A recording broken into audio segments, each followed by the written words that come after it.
Hello, everybody. How are you guys? I hope you guys are good.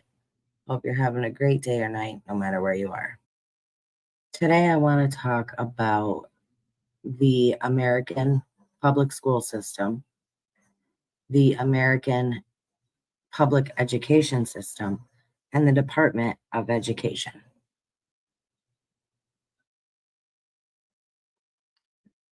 Okay, so let's first start at the beginning. Why were schools created? Were they created to teach children about the world? Were they created to mold children into intelligent, successful entrepreneurs? Or was there something else they had in mind when they created the public school system and created the Department of Education that would write the laws, lessons, and testing that each child was required to do? Basically, the basic standard for all U.S. public schools. Public schools were originally created by the Puritans in New England so children could learn to read scripture, aka the Bible, without the help of the clergy. The first one was opened in 1635. American children were considered the most intelligent because they were all taught to read at an early age, not like the rest of the country. That all came a little bit later. Okay, now let's fast forward a bit to where federal control was handed over to the Department of Education to handle any and everything that had to do with schools and the curriculum that each school in the system had to teach. No teacher that worked for a public school system could go and teach something off of the curriculum, or they risked losing their job. It didn't take long for public schools to go downhill, and it all started, in my opinion, when they removed God from the classroom. Now, it didn't take long for the government to ruin what was meant to be a good thing. When the government gained control and demanded that all children above the age of 5 had to attend school for 7 hours a day, 5 days a week, for 9.5 months out of the year, and all needed to be taught the same dumbed down curriculum all across the country. They decided how many days a child could be out absent, and if a child was out any more than those days, it was held against the child and the parents. Now, when the government gained total control of your children for 35 hours per week, that's 1,820 hours per year, and they realized that they could create and control everything they wanted these children to learn, the education system changed. They didn't want to produce children who were going to succeed in life and become successful, wealthy inventors, entrepreneurs, CEOs, or anything like that. They wanted to produce children that were taught to sit down, shut up, don't question anything you're told, and who were taught to live their lives based off a 9 to 5 schedule. They wanted to produce workers to keep their pockets full. The government even got to decide that children had to be vaccinated with the specific shots they say in order to be placed into public schools. Now, did you know that as of right now, not only do they demand that children start school by 5 years old, but they also require that that child has to have certain vaccines in order to attend school. By the time a child is 5 years old, they're required to have 3 doses of Hep B, 3 doses of DTaP, 4 doses of HIB, 4 doses of pneumococcal, 4 doses of polio, 1 dose of CV-19, 1 dose of influenza, 2 doses of the MMR, 2 doses of chickenpox, and 2 doses of Hep A. That is 26 shots/vaccines by the age of 5 that children are required to have in order for them to attend the public school system. Now, that is absolute insanity. All starting with the Hep B shot, which they are required to have 1 hour after they are born. Mind blowing.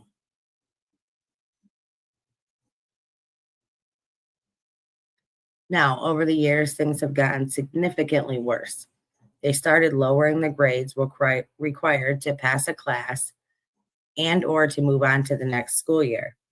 They started grading on a curve.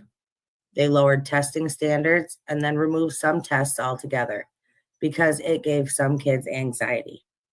They even took cursive writing out of the curriculum. So a lot of kids and young adults today don't even know how to sign their names.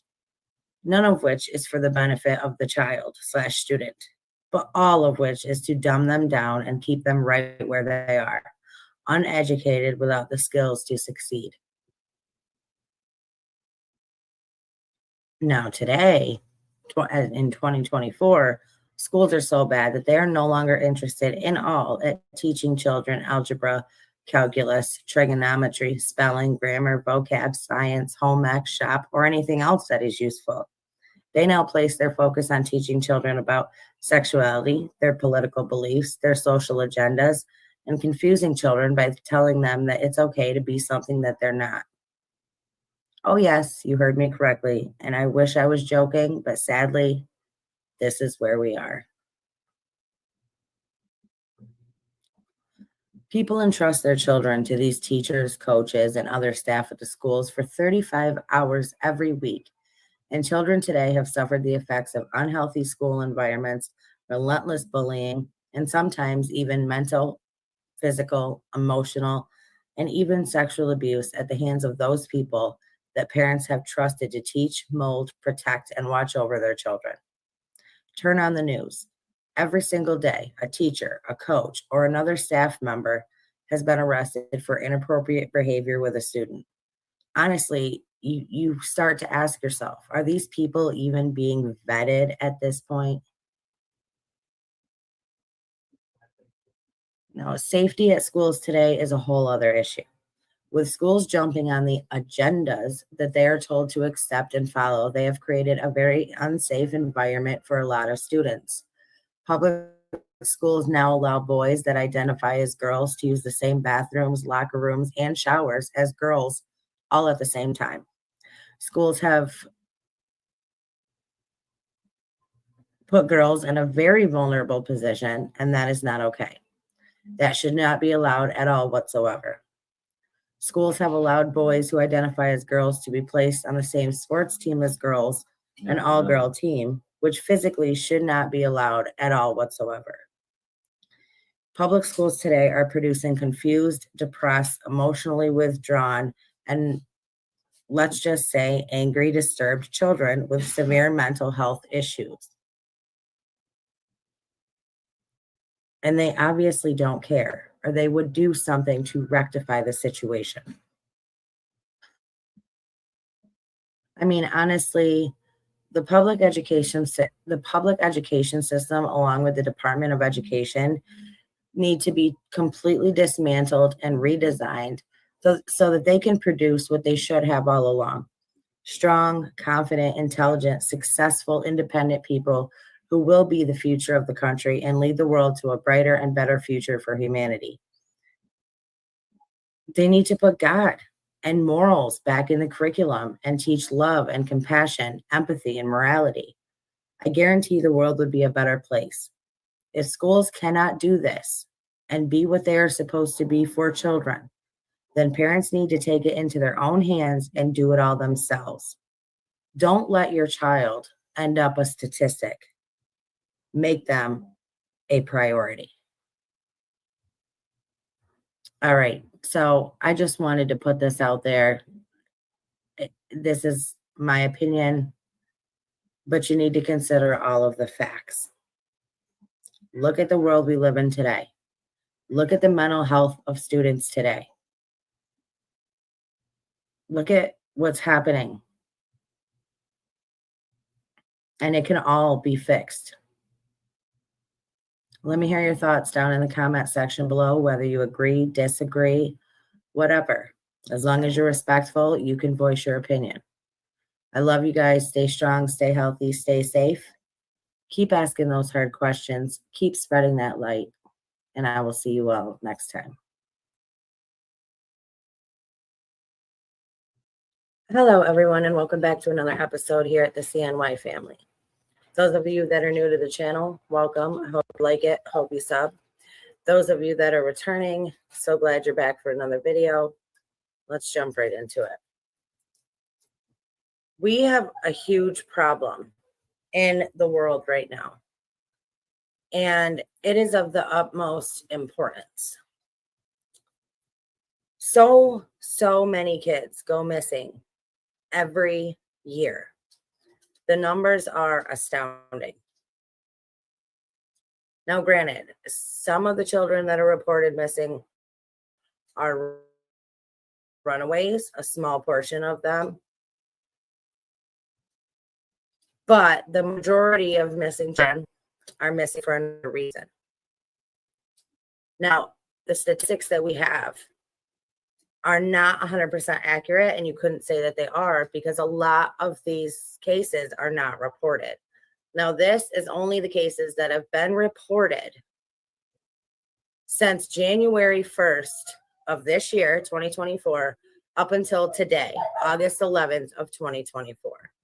Okay? Where have all the children gone? Now, all of this information came from the National Center for Missing and Exploited Children. And at the end, I will go over information that I got from the International Center for Missing and Exploited Children. I will put the links to both of these sites down below, and you guys can go and check this out for yourself, just to verify for yourself. But I will go down through the states, okay? Now, these are kids that have been reported missing since January 1st of this year up until today, August 11th of 2024. Okay, so 8-month period. All right.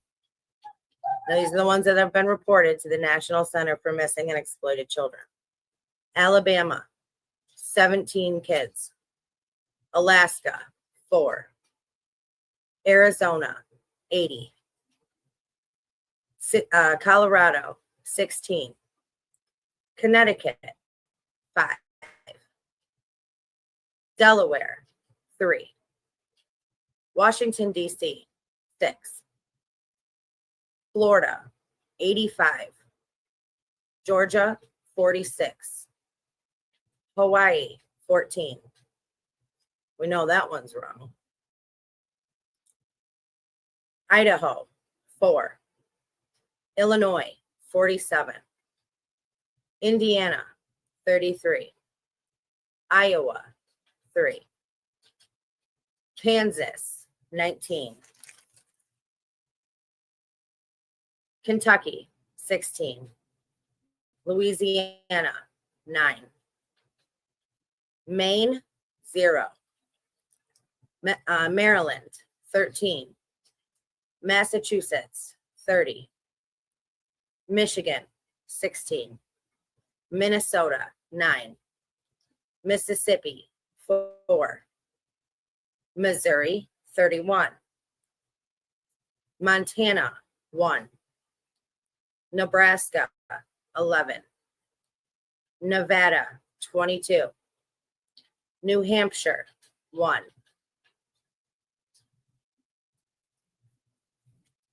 Sorry, I didn't report. California, 128. New Jersey, 9. New Mexico, 5. North Carolina, 43. North Dakota, 0. Ohio, 64. Oklahoma, 13. Oregon, 12. Pennsylvania, 34. Rhode Island, 4. New York State, 70. South Carolina, 16. South Dakota, 11. Tennessee, 36. Texas, 95. Utah, 6. Vermont, 0. Virginia, 402. What is going on in Virginia? 402 children have been reported missing since January 1st of this year out of Virginia. Washington State, 20. West Virginia, 10. Wisconsin, 22. And Wyoming, 0. Now, according to the National Center for Missing and Exploited Children, 1,563 kids in the U.S. have gone missing since January 1st of this year. That is 195 children per month that go missing. Almost 200 children a month go missing in the United States. And again, those are just the numbers that are reported to the National Center for Missing and Exploited Children. Now, let's go over to see what the International Center for Missing and Exploited Children says, because their numbers are much different than the National Center. Okay, so the center within the United States, the National Center, says 1,500 in the United States have gone missing just this year, just so far this year. We're 8 months into the year. Listen to these numbers. Sorry. Australia, 20,000 kids are reported missing every year. Canada, 45,000 children are reported missing every year. Germany, 100,000 children are reported missing every year. Every year. India, 96,000 children. In the UK, 112,000 children are reported missing every year. Spain, 20,000 every year. You ready for this? According to the International Center for Missing and Exploited Children, 460,000 children are reported missing every single year in the United States. 460,000. That is 38,000 children per month that are reported missing. Now, if you can get that information from the International Center for Missing and Exploited Children, why are the numbers for the National Center of Missing and Exploited Children so different? Ask yourself that. 460,000. And those, again, are just the ones that are reported. Some children that are reported missing throughout the year are found, but most are never found.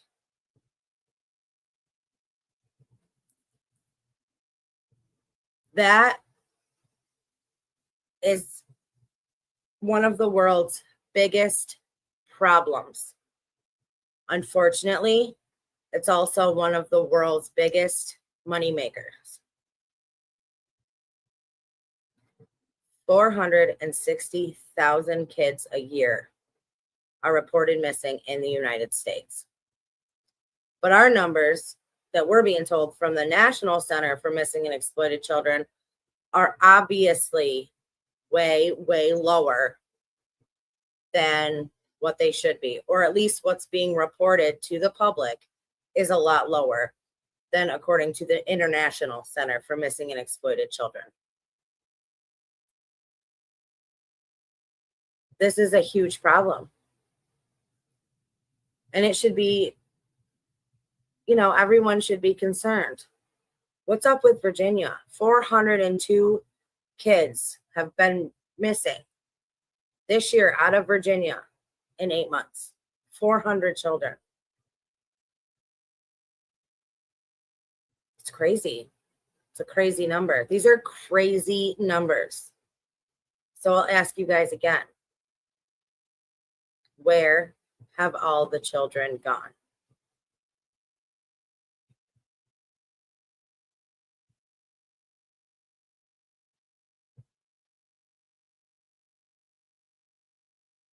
Here's the number for, the National Center for Missing and Exploited Children. This is The United States, as of from January this year till today's date, 1,563 children. Okay.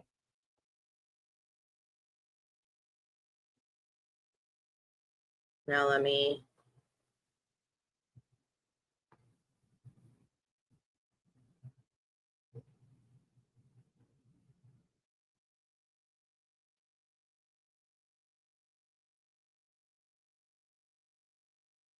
In the United States, an estimated 460,000 children are reported missing every single year.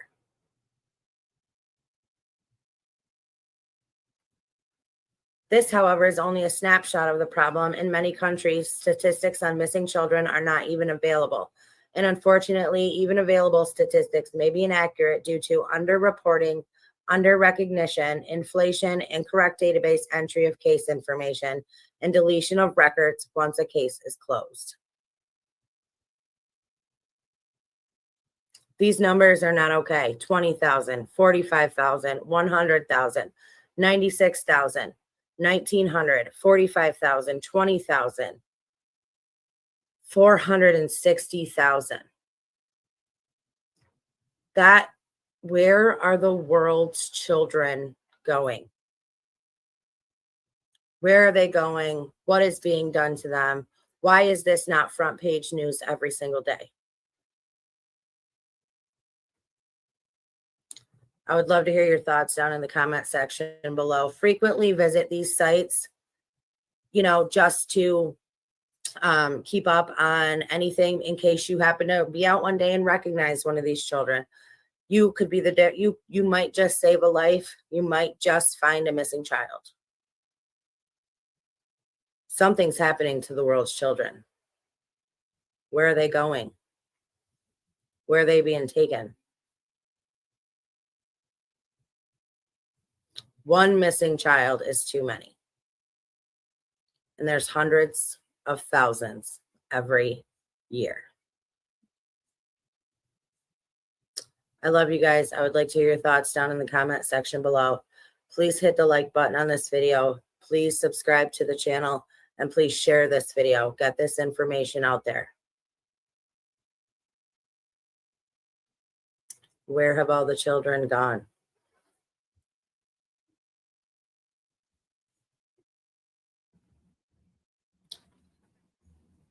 Experiments have been done on humans for hundreds of years, and history repeats itself. Mustard gas was used in gas chambers on soldiers in World War II. In the 90s, the government acknowledged it had performed tests on soldiers without them knowing. MK Ultra, mind control. This operation ran from 1953 to 1973, when President Ford made a committee to look into the CIA's activity. They said it ended in 1973. Now, these human test subjects went through basically brainwashing and mind control experiments through many different forms, through many different means. Mosquito swarms were released in American cities to spread dengue fever during the Cold War. In the South, swarms of mosquitoes were released over Georgia and Florida via helicopters to see how capable the bugs would be of transmitting diseases. Government researchers tracked how quickly they spread, entered people's houses, and bit them. Their findings? In one day, the mosquitoes could spread as far as 2 miles. The experiment showed that mosquitoes were very successful at waging biological warfare in Asia, that the Army designed a plant that could breed 130 million mosquitoes per month just to spread disease. The records for the project were finally released when the Church of Scientology pressed for documents under the Freedom of Information Act. During the Manhattan Project, weapons-grade plutonium, a highly radioactive element that is produced as a byproduct of nuclear fission, was injected into the bloodstreams of 18 unconsenting patients. Once in the body, it destroyed DNA from within and drastically increased the risk of cancer. High doses can kill in seconds. Only 5 of the 18 patients lived longer than 20 years. In another experiment, women and children were given food and drinks laced with radioactive elements.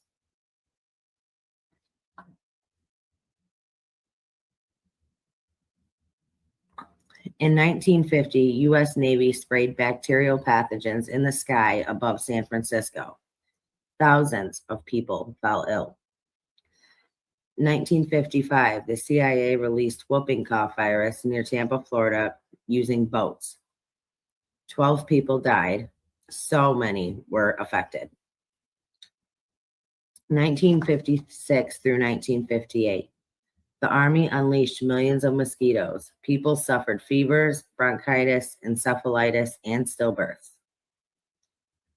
Agent Orange was used on prisoners and during the Vietnam War. Vets are still suffering the effects today. During the 1950s, children in mental hospitals were infected with hepatitis. It was called the Willowbrook Hepatitis Study of the 1950s. Immediately after World War II, researchers at Vanderbilt University gave 829 pregnant mothers in Tennessee drinks that they called vitamin drinks. The drinks contained radioactive iron. They did this to see how fast the radioisotopes crossed into the placenta. 1946 to 1953. Walter E. Furnold State School, Massachusetts experiment sponsored by the U.S. Atomic Energy Commission and the Quaker Oats Corporation. 73 kids were fed oatmeal containing radioactive calcium and other radioisotopes to track how nutrients were digested. These kids were not told they were being given these chemicals. They were told that they were joining a science club. Now, they didn't know the long-term effects of any of this. Down the line, how are these chemicals going to affect the DNA in family strains, in genealogy? Are they going to affect these people's children one day? Are they going to infect their grandchildren? Like, how far down the line are these things going to travel once infected into human subjects? Now, history repeats itself. Today, some of the same experiments are being done. Bill Gates' mosquito farm, he had a controlled release over Florida and Texas. There is our skies, our air is toxic because of the chemicals that are being sprayed in the skies. Aluminum, barium, etc., etc. There are toxic chemicals in our foods. There are toxic chemicals in our clothing. There are toxic chemicals in tap water.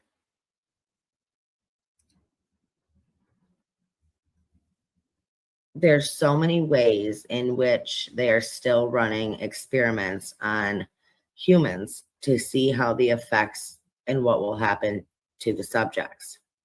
Whether it's being sprayed from an airplane, whether it's being spread through mosquitoes, whether it's being injected into human subjects themselves, whether it's being put into their food, whether it's being put into the water supply. There are so many different ways.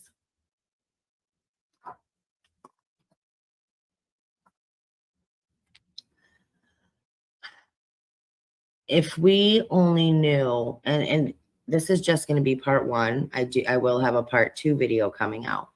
But if we only knew the amount of stuff that has happened and been done to the human population, it would probably blow your mind.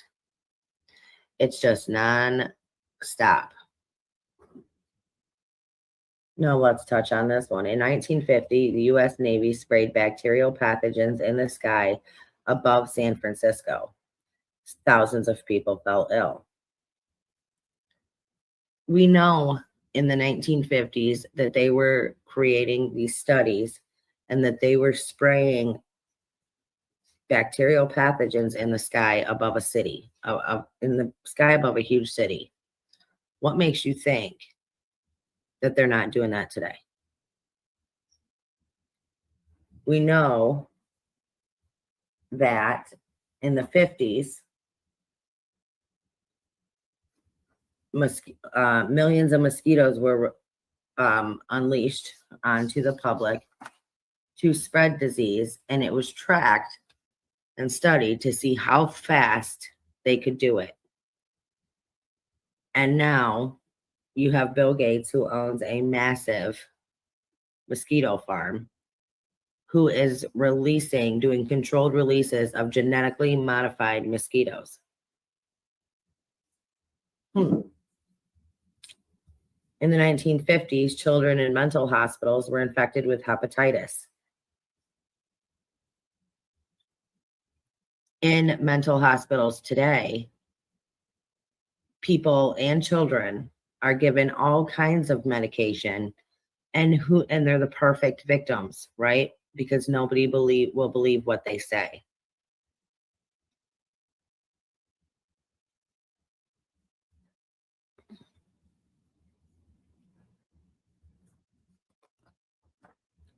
(1946 to 1953). For 7 years, the Walter E. Furnold State School in Massachusetts experiment, sponsored by the U.S. Atomic Energy Commission. Just hold on a second. The U.S. Atomic Energy Commission and the Quaker Oats Foundation, okay? Oatmeal. The Quaker Oats Foundation teamed up with the Atomic Energy Commission to, this is crazy to me, to feed 73 children oatmeal containing radioactive calcium and other radioisotopes to track how nutrients were digested. Kids were told that they were joining a science club. But you have a massive corporation, a food corporation, Quaker Oats, joined the Atomic Energy Commission to experiment on these children. What makes you think they stopped putting poisons and toxins in food? And this is all fact-based. You can look all of this up. Weapons-grade plutonium, a highly radioactive element, was injected into the bloodstreams of 18 unconsenting patients. Once in the body, it destroyed DNA from within and drastically increased the risk of cancer. Only 5 of the 18 patients lived longer than 20 years. They knowingly infected these people who did not consent with weapons-grade plutonium just to see what it would do to the human body by destroying the DNA from within. In another experiment, women and children were given food and drinks laced with radioactive elements just because.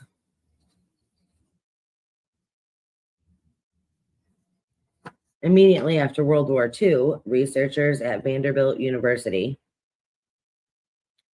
gave 829 pregnant mothers in Tennessee.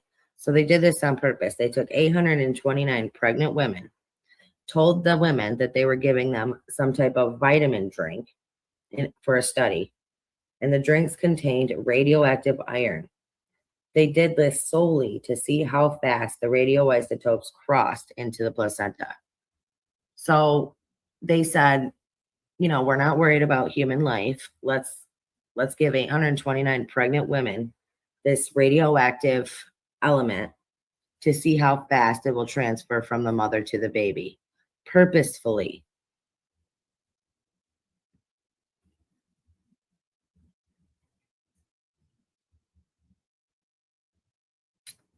1955, the CIA released whooping cough virus near Tampa, Florida. Releasing these viruses onto the public on purpose. Humans have been guinea pigs for government experimentation for years and years and years. So it's not that far of a stretch to think that we're still being used as guinea pigs today. Now, when we talked about MK Ultra,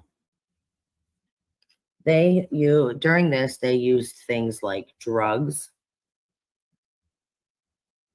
deprivation, hypnosis, and everything else that they could think of to try to brainwash these people into being able to completely control their minds. Crazy.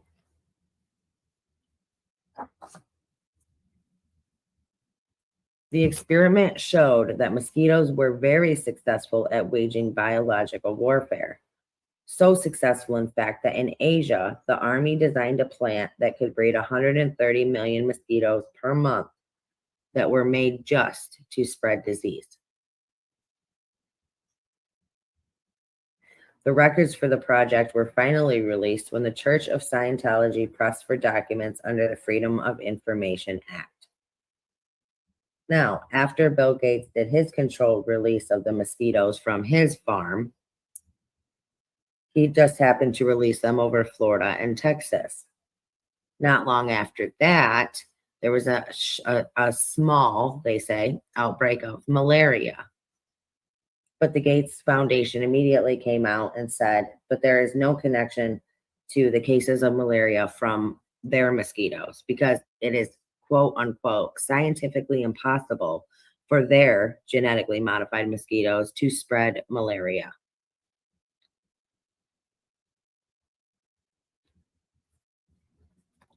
The more you know. So I hope you like this video. This is part 1. Please let me hear your thoughts and your comments down in the section below. I love you all. Stay strong, stay healthy, stay safe. Keep asking those hard questions. Keep spreading that light. And I'll see you back here for part 2.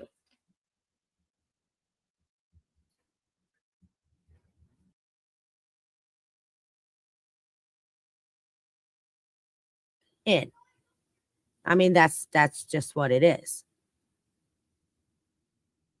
So that's how I feel on the whole, them coming in. But anyway, back to this apartment complex, or back to these apartment buildings that have been built to house these migrants rent free for 2 years. I think is completely insane. When we don't take care of our veterans, we don't take care of our families here. We don't take care of anything. I mean, here, excuse me. I just don't think that it's right when you have struggling American families who are doing what they can, who are trying their best and just can't make it. We don't help them out. We don't say, hey, well, we'll have the taxpayers pay your rent for 2 years while you get back on your feet and save up your money. But we're doing it for them. So I'd love to hear your guys' thoughts on that also. Now, let's go into the next story. A Rochester man. Okay, so get this. So there was this man. He could not breathe. He was having trouble breathing. And he just couldn't catch his breath. Well, he had called 911, I guess, before it got really bad. 911 was there. So an ambulance came. He was freaking out. When they got there, he was like literally freaking out because he couldn't breathe. And the female EMS person was like, she thought the man was like, he's flailing around, trying to just grab whatever, just couldn't breathe, right? Imagine if your brain is being deprived of oxygen, you're going to be a little bit flaily, right? So this woman was like, oh, he tried to grab me, blah, blah, blah, blah, blah. So the man's in the back of the ambulance, okay? having all kinds of trouble breathing. Well, these two EMS drivers decide, oh, he's erratic. We do not want to help him. So they kicked this man out of the ambulance, made him actually got on the phone with the cops, called the police, removed the man from the ambulance, and he was sitting on the bench. He fell off of the bench and laid there for 2 minutes until the police arrived to deal with the situation. A couple of weeks after this happened, the man died, and now his family is demanding answers. I want to know, what do you guys think about the ambulance, the EMS drivers kicking this man out of the ambulance and refusing to help him because they thought that he was erratic or possibly a danger to them? The man couldn't breathe, right? I mean, it's totally crazy. So if you think that they were right in doing what they did and removing him from the ambulance and calling the cops and not giving him help for 2 minutes until the police got there, if you think they were right in doing that, put a 1 down in the comment section.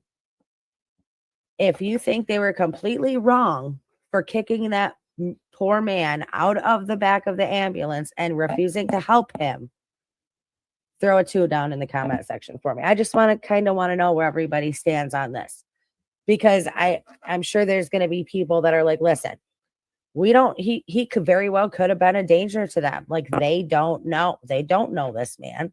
He could have been a danger and they did the right thing.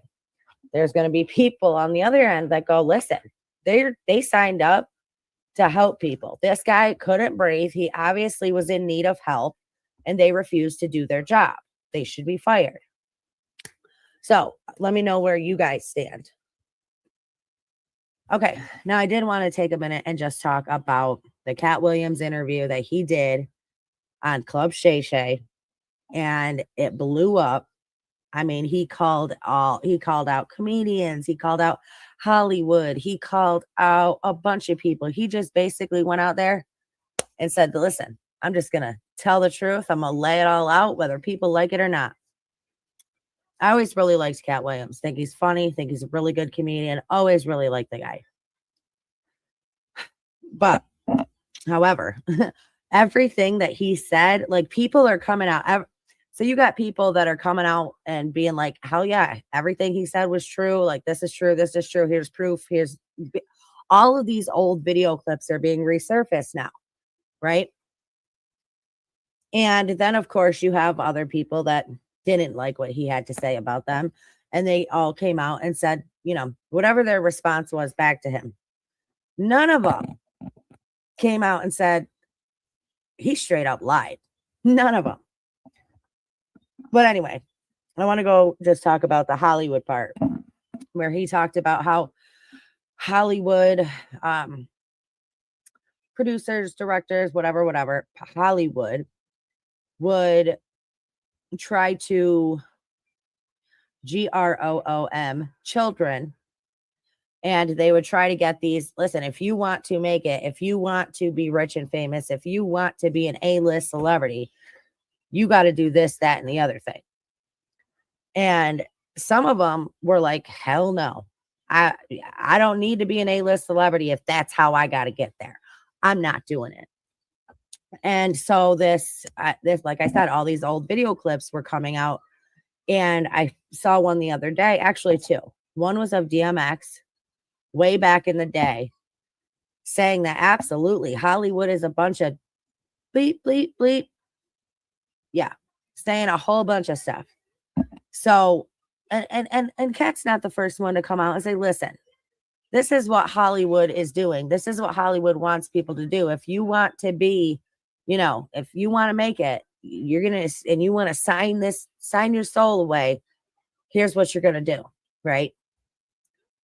So people have been coming out forever, but I think it's just awesome that Cat came out and did this interview and just laid it all out there and said, listen, they can't cancel me They ain't never gave me nothing. Everything I've got, I've gotten on my own. So, and I know it all. So here it is, right?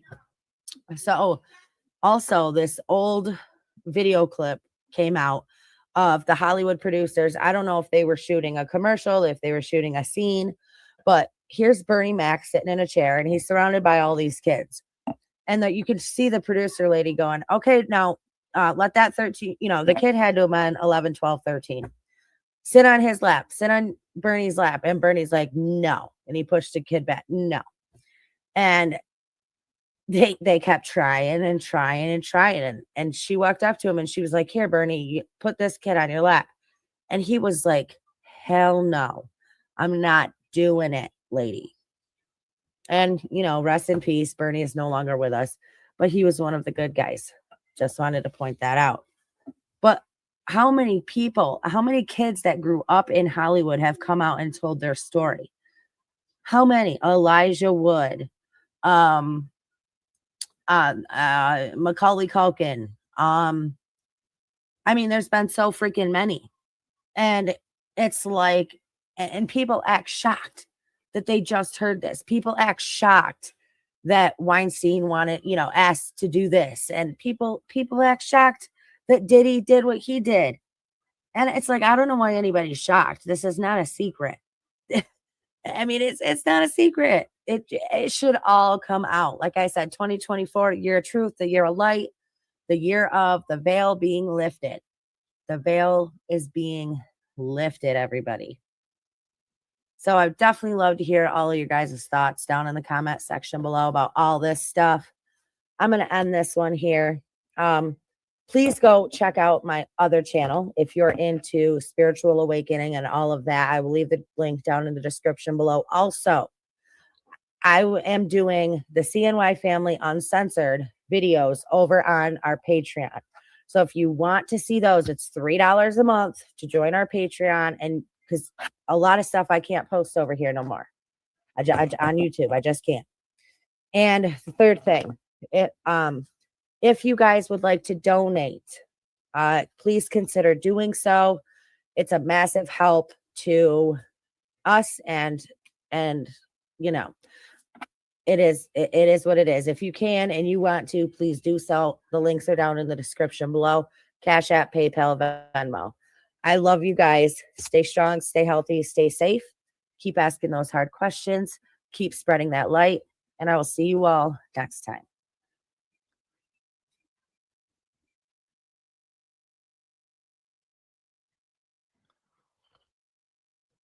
Hello, everybody. How are you guys? I hope you guys are good. I hope you're having an awesome day or night, depending on where you are. Okay, so tonight I want to get into the Mandela effect.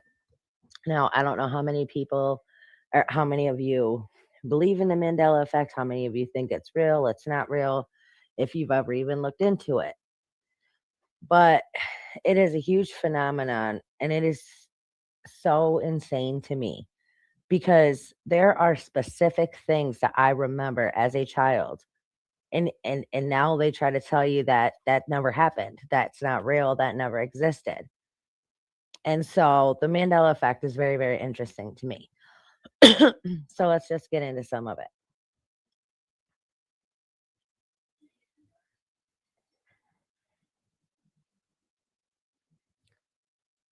All right. So the Mandela effect, origins and explanations.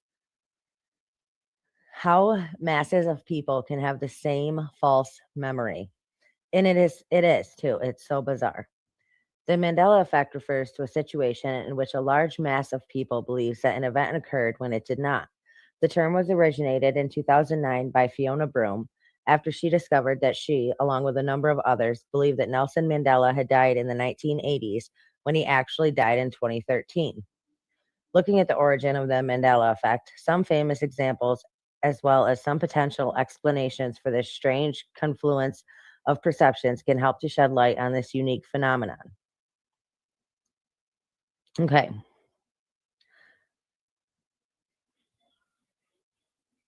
Broome was talking with others, people, about how she remembered the tragedy of former South African President Nelson Mandela's death in a South African prison in the 1980s. Now, I literally, when I was a kid, remember my teacher talking about it. I want to say I was in like third grade, and my teacher was talking about it, and she said how upset she was when she had found out that he died in prison. And now, here we are, and they say that never happened. He actually died in 2013. However, Nelson Mandela did not die in the 1980s in a prison. He passed away in 2013. As Broom began to talk to other people about her memories, she learned that she was not alone. Others remembered seeing news coverage of his death as well as a speech by his widow. Broom was shocked that such a large mass of people could remember the same identical event in such detail when it never happened. Encouraged by her book publisher, she began her website to discuss what she called the Mandela effect and other incidents like it. Okay. So here are some other examples. Actually, I won't go through those, but okay, I'll go through a couple of them. So Henry VIII eating a turkey leg. People had a memory of a painting of Henry VIII eating a turkey leg, but no such painting has ever existed. Luke, I am your father. You probably remember Darth Vader uttering the famous line, Luke, I am your father. You might be surprised to learn that the line was actually, no, I am your father. So he was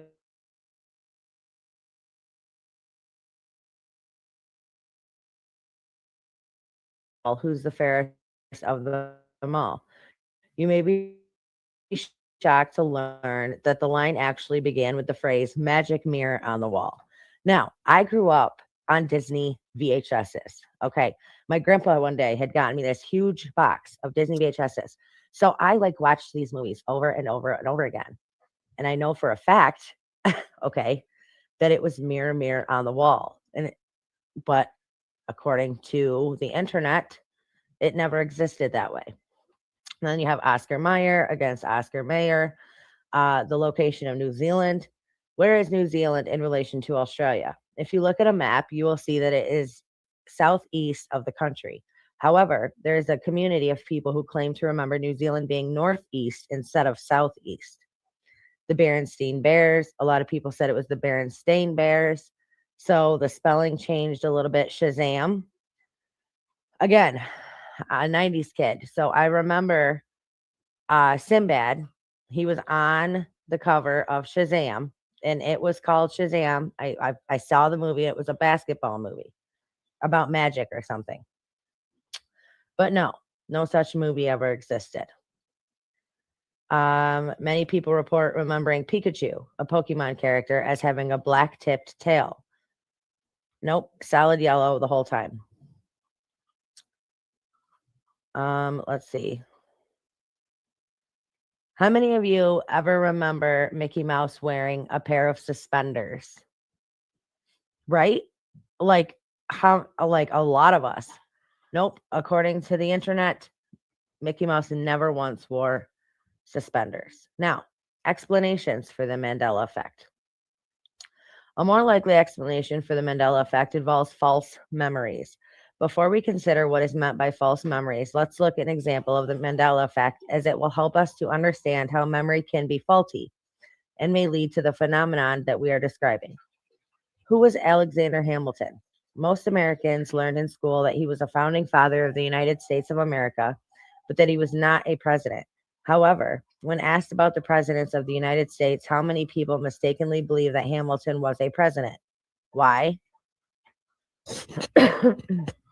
If we consider a simple neuroscience explanation, the memory for Alexander Hamilton is encoded in an area of the brain where the memories for the presidents of the United States are stored. That the means by which memory traces are stored is called the engram, and the framework in which similar memories are associated with each other is called the schema. Could have said that wrong. But so they're saying, because when you think of Alexander Hamilton, the thoughts that you have of him are stored in the same part of your brain as where you would think of presidents. So it comes out that way. I don't believe that hundreds of thousands of millions of people all have the same false memory because of somewhere that it's stored in the brain. Like, I just don't believe that, but that's just my opinion. Okay. Confabulation involves your brain filling in gaps that are missing in your memories to make more sense of them. This isn't lying, but rather remembering details that never happened. Confabulation tends to increase with age. So,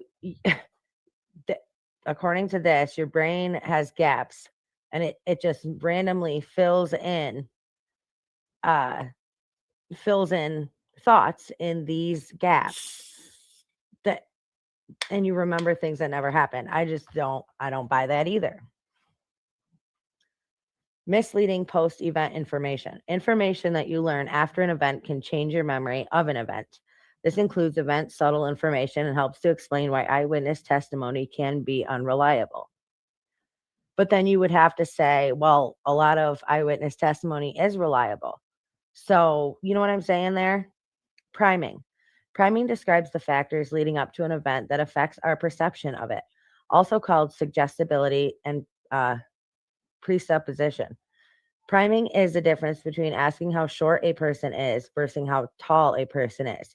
Saying, did you see the black car instead of a black car? Makes a subtle suggestion that influences response and memory.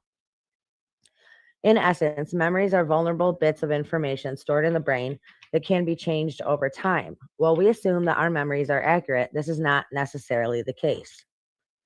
Okay, now stick with me here, guys. Alternate realities. One theory for the basis for the Mandela effect originates from quantum physics and relates to the idea that rather than one timeline of events, alternate realities or universes may be taking place and mixing with our timeline.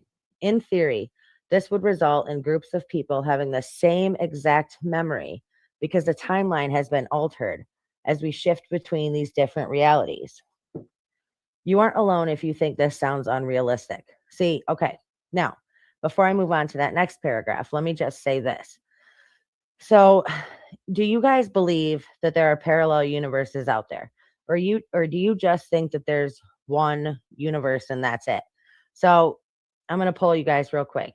If you believe that there could possibly be parallel universes out there, put a 1 in the chat. If you believe that that's rubbish and there's only one universe, put a 2 in the chat for me. I just want to know where you guys stand with that. The next thing, I happen to be one that I believe there is a huge possibility of parallel universes. Why wouldn't there be? Think about the mass of everything. Like, I'm sure, in my opinion, that there are.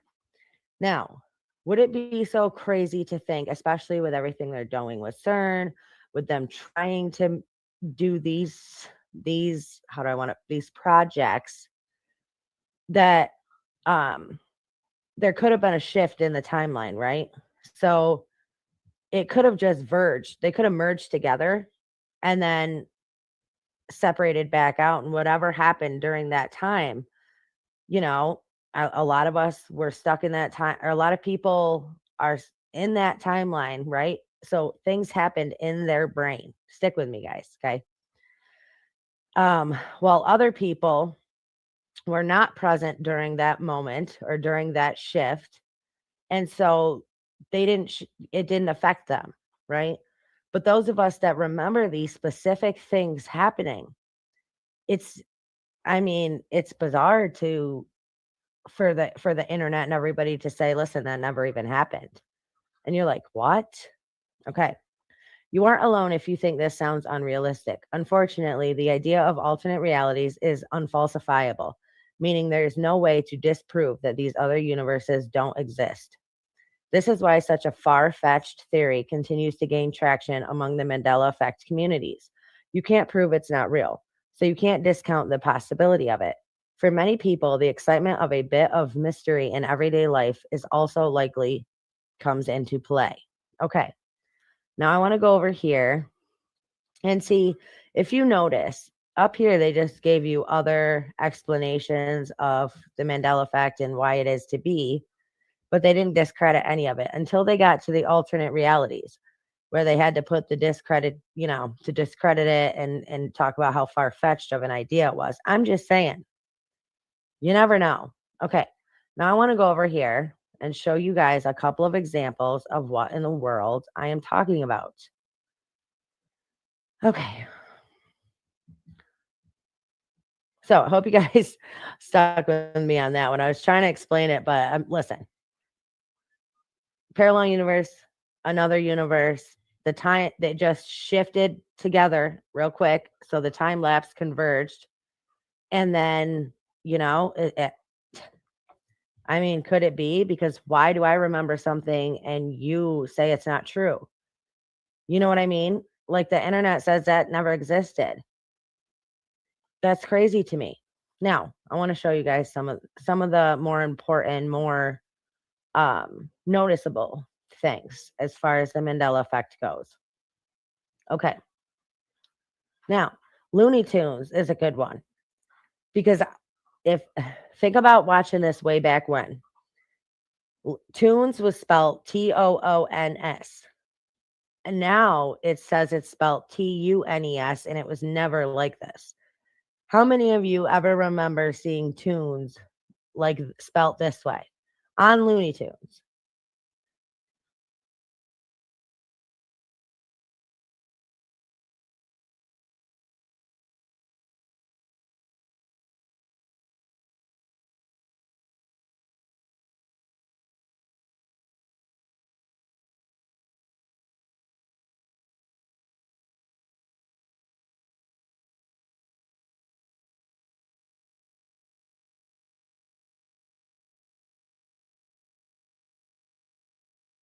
Mind blowing because I know he had one of those, right?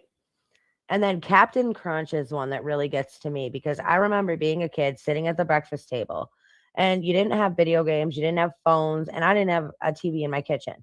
So I would sit down and eat my cereal, and I would have the cereal box right in front of me, and I would look at the box while I was eating my cereal. I know 100% fact that it was Captain Crunch cereal, not Cap'n. It was Captain. Do any of you guys remember that? And another important one that really sticks out to me is Curious George. Back in the day, the cover of a lot of his books and a lot of the movies were the monkey hanging from the tree by his tail. If you look up Curious George today, they'll say he never had a tail. A, what kind of monkey doesn't have a tail? Okay. And B, how do so many of us remember his tail? The Monopoly guy, the tail, the Berenstein Bears. It was Berenstain or Berenstein. Okay. I mean, it's very bizarre, but of all of the things of all of the explanations, falsified memories, your brain filling in gaps with random information or post information. You heard about it afterwards. And then alternate realities. I mean, let me know. I definitely hear I want to know what your guys' thoughts are on that. Because to me, yep, double stuffed Oreos is another one. There's double stuff, STUFF, or double stuffed, STUF. Which one do you guys remember there being? Let's scroll down.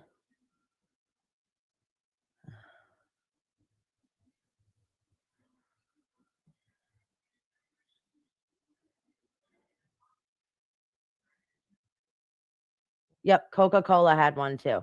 So, do you guys remember the little squiggly line before the Coca-Cola? Or was there no squiggly line in between? I remember that there always being a squiggly line there. Nope, there never was. Never was. Oh, and another one is Kit Kat. Do you guys remember there being a break, like a line in between Kit Kat on the candy bar? It never existed. guys. That was never there.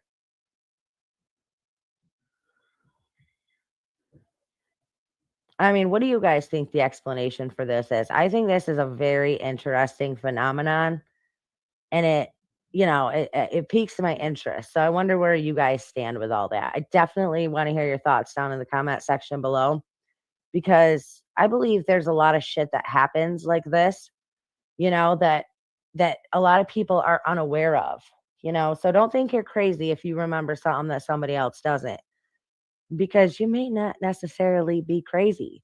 You might just have been swept up in that timeline at that moment, and you have different memories than other people.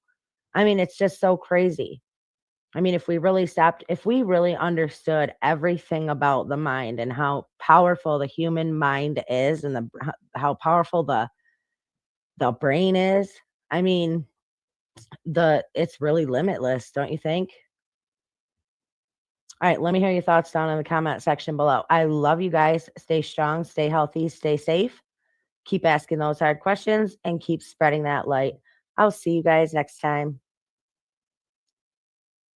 Hello, everybody. How are you guys? I hope you guys are good. Hope you're having a good day. All right, so I want to make this quick video and talk about Oprah Winfrey's spiritual healer, who was just sentenced to 99 more years in prison for girls, and he is accused of baby. So, let me read this to you.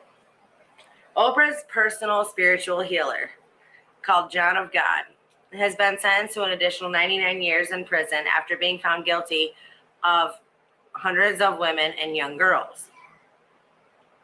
For decades, from his small town in center-west Brazil, he built a worldwide reputation as a medium and a faith healer.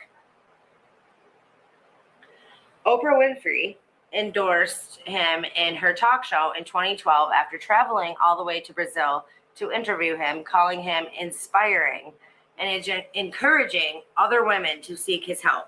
So not only did she have him on and, tell everybody about him, and he's a spiritual healer and he's this good person, and oh my gosh, he can do so many things for you. And she sent these women and these young girls to him for him to them. So anyway, he gained a following of faithful foreigners who called him John of God when he appeared on a program by American presenter Oprah Winfrey in 2012. Among his international fans, figures like former U.S. President Bill Clinton, shocker, actor Shirley MacLaine, and Naomi Campbell. But his empire came crashing down in 2018 when a scandal of gigantic proportion broke, revealing that the medium had hundreds of women and girls who had sought his spiritual help. On this Monday, on the 10th, the medium, better known as John the God, was sentenced to an additional sentence of 99 years in prison for crimes. John of God will spend the rest of his life behind bars, but the most disturbing allegations against him have been brushed under the carpet, brushed under the rug, as in they didn't want you to know about the baby. An anti-child activist blew the whistle, claiming John of God ran a baby operation where children were then to childless couples. The Daily Mail broke the story back in 2019. Activist Sabrina Bittencourt, whose investigations led to his arrest, claims the celebrity medium ran a baby operation where children were farmed in Brazil before being to childless couples around the world. Bittencourt spoke to women from 3 continents who claimed they bought Brazilian babies from John of God. These girls were after 10 years of giving birth. We have got a number of testimonies. She added, we have received reports from the adoptive mothers of their children that were for between 20,000 and 50,000 in Europe, USA, and Australia, as well as testimony from ex-workers and local people who are tired of being complicit with John of God's gang. But in a shocking but hardly unexpected turn of events, Sabrina Bittencourt was found to have committed while living in Spain under protection from death threats that she had been receiving. abuse support group victim, You Need Us, which worked with Sabrina Bincourt, said she had left a note explaining why she herself. Her eldest son, Gabriel Baum, confirmed her death, writing on Facebook, "She took the last step so that we could live. Thank my mother." You know, it kind of goes into all of this deal with the, you know, I mean, there's a lot of people involved in doing this to women and children, and everybody just wants to act like, oh, it's some big conspiracy theory. That's not real. That's not real. You know, it's like The Sound of Freedom came out, and it's funny because some of the theaters show it at like one, the AC just magically stopped working, so they had to send all the people out of there that were there to view the movie. And another one, a bunch of weird sounds and things kept happening during the movie, and the movie ended up having to be shut down. And then, of course, you've got all the media talking about how it's a snuff film and it's just for conspiracy theories and it's a QAnon, and you know, don't believe anything you see in this movie because none of it's real. Well, I'm going to insert this little clip that the news, CBS, played years and years ago, talking about this exact movie and this exact story and how it happened. So it's not a conspiracy, but they want you to believe it is. And then you've got people like Oprah Winfrey telling all these women and children to go visit this man. He's a good man. He'll heal you spiritually and he'll help you and blah, blah, blah. And then he ends up being this freaking monster. So, I mean, it happens in Hollywood. It happens in, you know, happens everywhere. It's a real thing. Let me know what you guys think down in the comments below. Please hit that thumbs up. Please sub to the channel. If you want to become a member of the family, go ahead and join. I love you guys. Stay strong, stay healthy, stay safe. Keep asking those hard questions and keep spreading that light. We'll see you next time.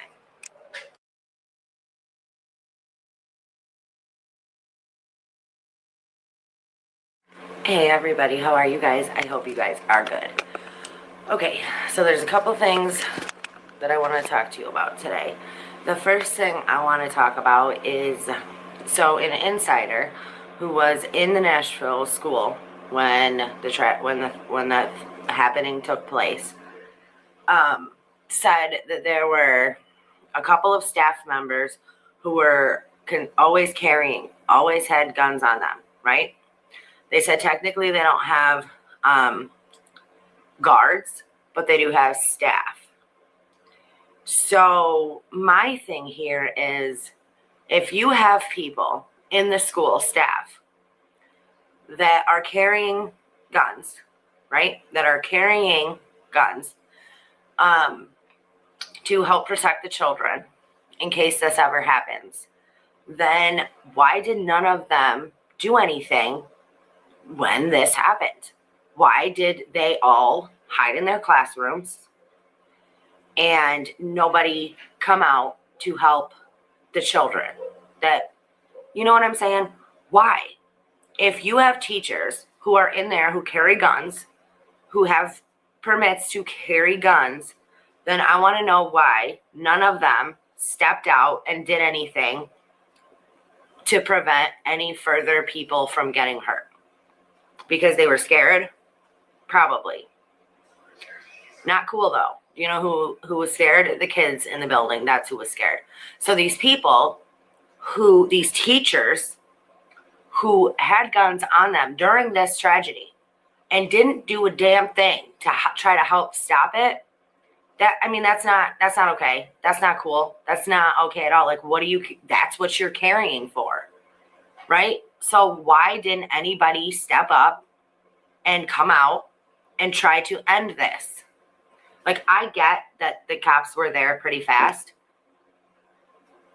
but maybe, just maybe, somebody's life could have been saved if one of these people who were carrying, who were packing, did something about it instead of sitting in the classroom waiting for somebody else to come solve the problem. I mean, what's the point? What's the point of having a weapon? What's the point of having a concealed carry permit? What's the point of having a gun if you can't freaking use it to help people when that's literally what you're carrying it for, is all I'm saying. So instead of cowering in the classrooms with these students who they were supposed to be protecting, maybe the people who had the guns on their hip at the time could have done something to stop it, but no, nobody did. All right. That's the first thing that I want to talk about. The second thing I want to talk about with y'all is this other case of this woman. Her name is Tracy Nix. So here's the story. Here's the background story, okay? She's 65 years old. Less than a year ago, 9 months ago, her daughter left her son in her care. The grandmother was sleeping. The 14-month-old child got out of the house, climbed under the fence, and drowned in the pond while the grandmother was sleeping. She was not charged. It was an accident, whatever. She was not charged for that. 9 months later, her daughter decides that, who has another child, right? She has another child. She decides that she needs to go and get her hair done. So what does she do? She leaves her daughter with her mother. What happens? The grandmother is out to lunch with other friends who the mom said she trusted. They left lunch. The grandmother forgot the baby was in the car, and the baby died. It was 90 degrees out, and she left her in the backseat of the car. Totally forgot she was even in there. And now the mother is calling. I mean, she's been charged with manslaughter now at this point. But the mother is demanding that she goes to prison. It is a tragedy what happened to her children, no doubt. I don't even know how I would be after my first child, right? But then to lose another child on top of that. My thing, though, is here that she's calling for her mother to be arrested, calling for her to be put in prison, calling for her to pay for the deaths of her children. I am not trying to bag on the mom. I am not trying to be anything like that. But what I am going to say, and some people might not like it, some people might find it offensive. I think it's something that should be said and talked about so people can hear it, and maybe this thing can be prevented. This type of thing could be prevented from happening again to somebody else. But if you left your son in with your mother and your son drowned and he died, I mean, I would just never leave another child with that woman. I mean, my mother or not, I just wouldn't do it. Okay. Now I'm thinking, okay, well, something must have been very important for this mother to leave her daughter in the care of this woman after what had happened with her son. And then I find out that she did it because she had a hair appointment. Okay. She had to get her hair done. So she left her daughter with her mother because she said that she trusted the friends that she was at lunch with. And then the grandmother took the baby. They went home. The grandmother forgot the baby was in the backseat of the car, which I don't understand how that happens ever. I don't get it. I've never forgot one of my kids were in the back of the car. But apparently it happens. It apparently happens. But anyway. So the grandmother forgets. So she goes inside. She's playing the piano. A bunch of time goes by. The grandmother goes, "Oh shit, I had the baby." Runs out to the car. Baby's not breathing. Starts CPR. Does all of this. And again, the mother is left with a with a child who has gone.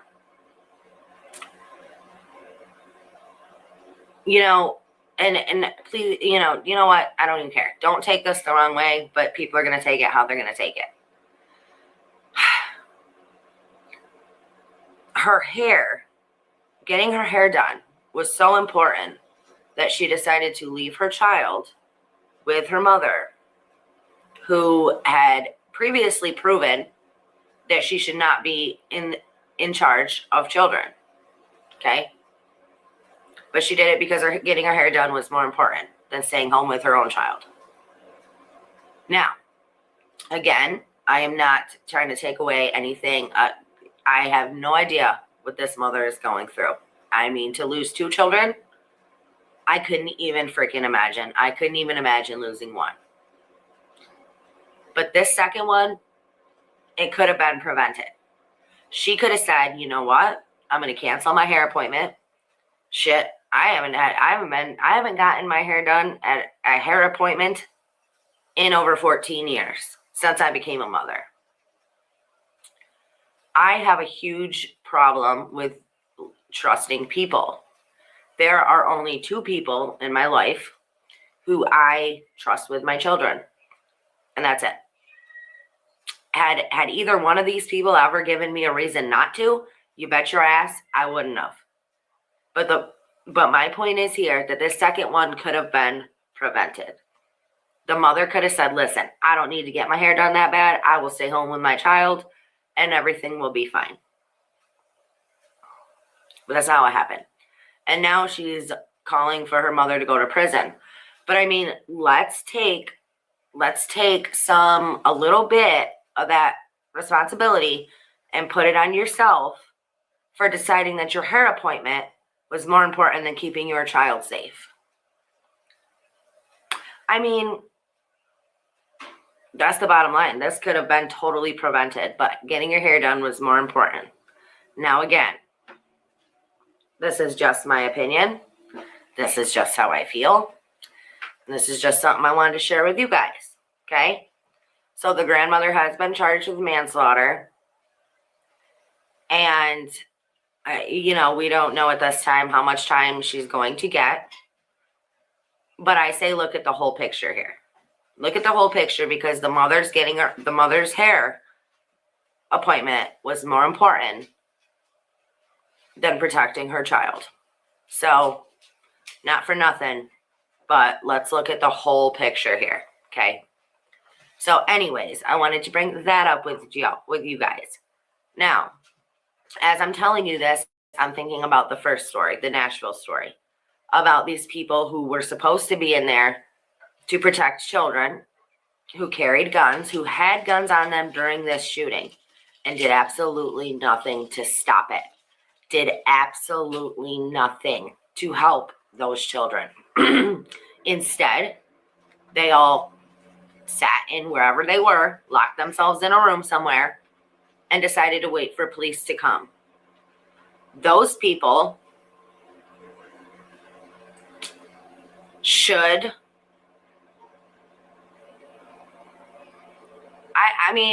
they should feel some kind of guilt, I'm sure. But they should have done something. And instead they did nothing. They had to wait for the jump out boys to get there. I just think you know what? There's so many tragedies that happen in this world that can be prevented by people. If people would just stand up and do what they are supposed to do. If mom would have skipped her appointment that day, her child would still be alive.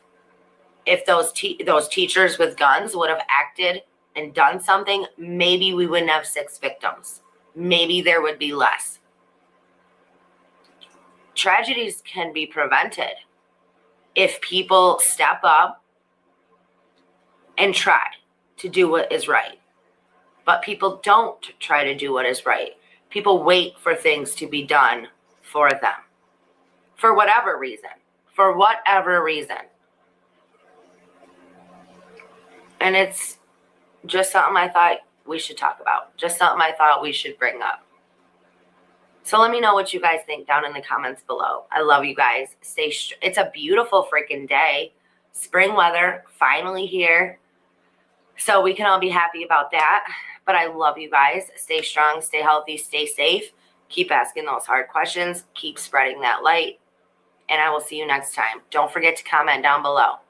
Have a good day. So today we're gonna try starting a fire with Doritos. Because it's a nice little storm outside. Not sure if this will work. We did this camping one time, remember, babe? Yeah, I remember. So what we're gonna do is just put some Doritos up here. Might smell the house up a little bit. We did this when we were camping one time, and I lit a Dorito on fire, and one Dorito burned for a long time.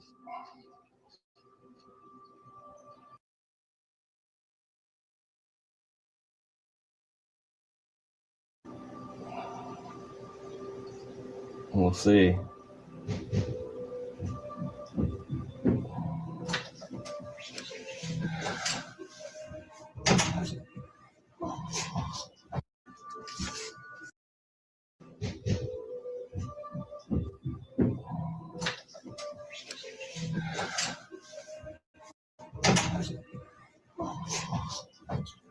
Using Doritos to get my wood stove going. Why not? Look at that. They burn good. I like them little fire starters.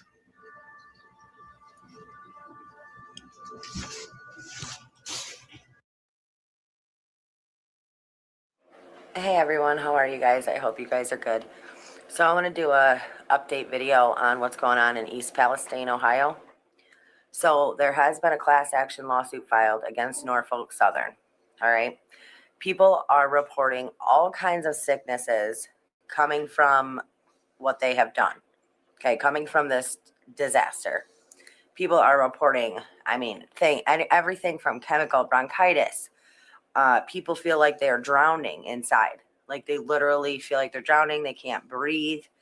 A lot of people are coughing up this phlegm type material. They're complaining of sore throats, rashes, loss of smell, loss of taste, strep throat, eye infections, all of these things. There's a toxicologist that said that the hot zone, like the area in East Palestine where this happened, is the most concerning he has ever seen. Like it's that bad.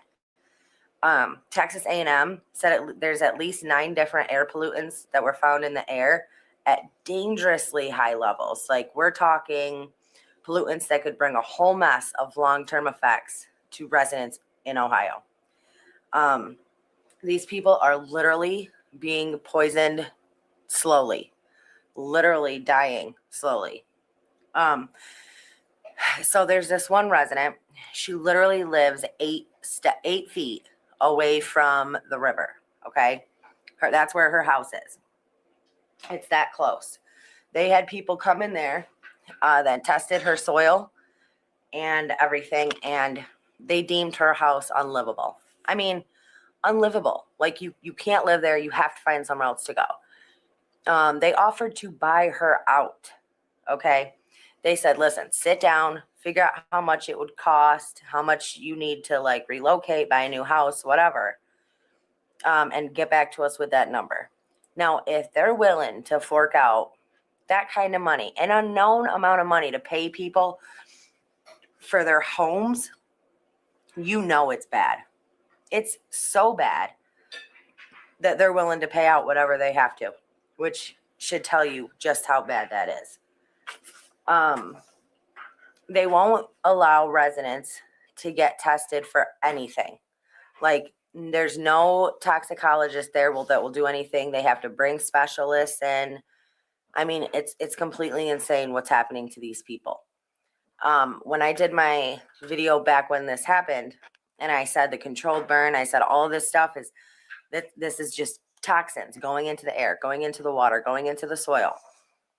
It is having very bad effects already on people. Just imagine how bad it's going to be. Look at the thousands and thousands of animals and wildlife that this has taken out.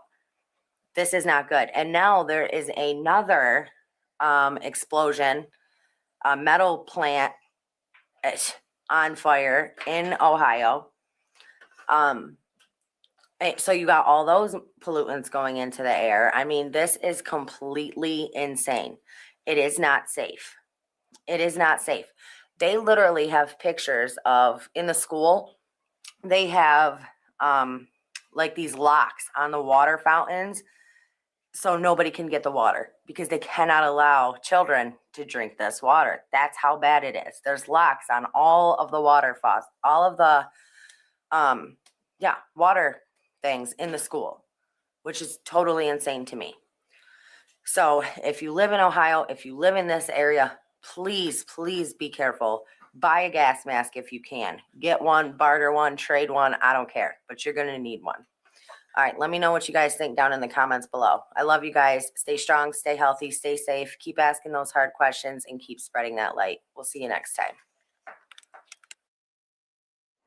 Hey, everybody. So I want to make a follow-up to my last video that I put out. Okay, I'm going to say this. You can pull up any killer. Ted Bundy, BTK, the Reaper, Brian Koberger, all of you can pull up any killer, right? And we can say, well, they all have something wrong with them. Obviously, to be killers, to take other life, you must have something wrong with you, right? So we can say they all have some type of mental disorder, right? Now, let me use Brian Koberger, for example. He killed 4 college kids. Yes, that's a terrible thing. But the worst crime that anybody could commit, I would say, is a parent taking the life of their child or children. That, I would say, is far worse than than somebody go out and taking the life of a random stranger. To be able to take your own children's life, to be able to look into your kids' faces and end it all, takes a special kind of monster, I would say. Now, let's look at this. Brian did what he did, and everybody is he's in prison. Everybody is on attack mode, right? But in the case of Lindsay Clancy, we say, oh, it's the mother. So, she must have a mental illness, because why would she do something like this? That's the problem here. We can argue till the freaking cows come home about people who kill having something wrong with them. They all have something wrong with them, or they wouldn't be killing, right? Something is wrong. But when it's the mother in this case, and she has portrayed herself as this uppity nurse in a well-maintained home with decent financial status, we will say, we look at it and say, oh, no, she can't be guilty. There must be a mental disorder. They all have a freaking mental disorder. And she is one of the worst ones, because she didn't kill a stranger. She did it to her own children. And everybody just wants to forgive that. Hey, murder is murder. If you're going to go after one, you better go after them all. And stop acting like you are. There's people in every killer's life that's like, never saw it coming. They were the nicest people. I couldn't even believe it. And yet, here we are. Here we freaking are. But you got all these dum-dums that want to show their support for Lindsay. She unalived all 3 of her children. And she did it while looking at their little faces. And they had to, I don't even want to imagine what their thoughts in their head were when mommy was trying to do that to them. Sick. It makes me sick, the sympathy that she is getting. Listen, she deserves to fry just like every other killer out there. That's the bottom line. Bottom freaking line.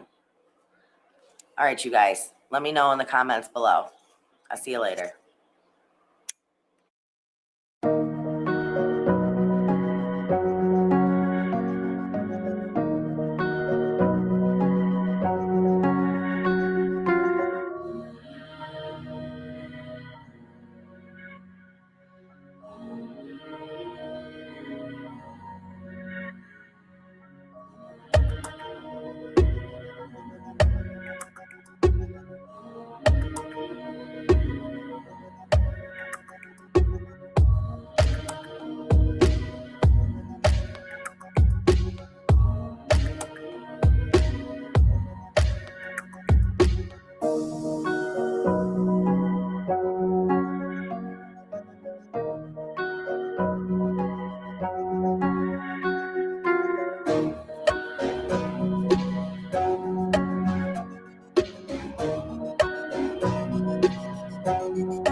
Hey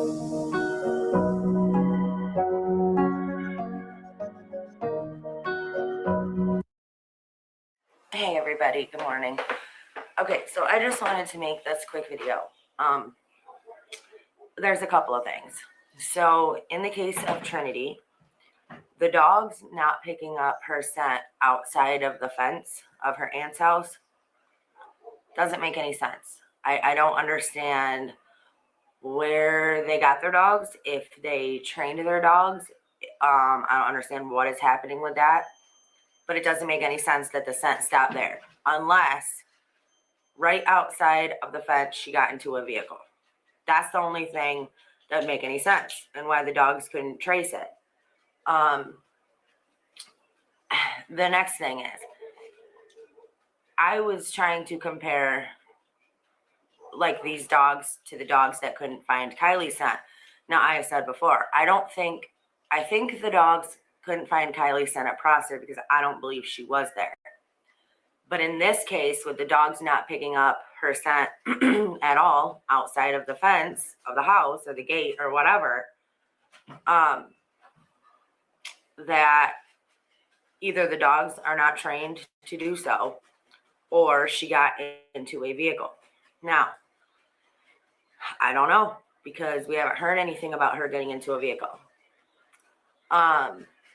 Also, with a lot of people in the Trinity case were like, well, they had to use chainsaws to like get to her. So how did she get in there? And Chad said it would make sense that if she was having a bad trip, that she crawled in there by herself because she thought it was safe and she wanted to hide in there. And whatever, that could be a possibility.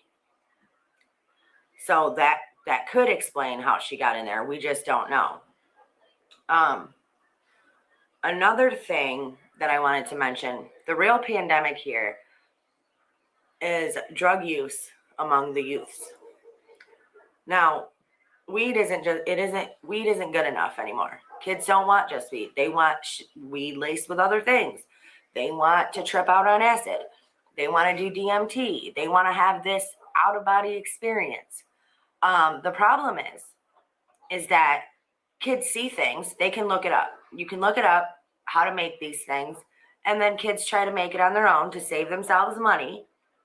And who even knows, right? But that's the problem. And I think another big problem here is lack of parenting. I think a lot of people, especially these people involved, this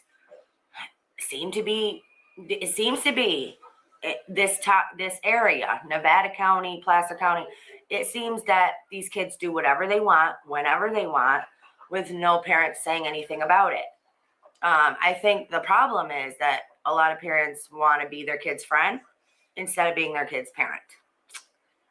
And I think that that's a big thing here. Parents give their 16-year-old children too much freedom. They want to treat them like an adult. They want to be their friends. They want to hang out with them. They want to do all this. Listen, that's fine if that's the thing you choose, but it's not good for your child. It's not good to be, there's a reason you're the parent, right? There's a reason you're not the friend. They have friends. They don't need you to be their friend. They need you to be their parent. They need you to care. They need you to pay attention. They need you to know what they are doing and what they are up to. Kids who are left to do whatever they want and treated as if they are older than they are is the problem, right? Idle hands causes a lot of problems.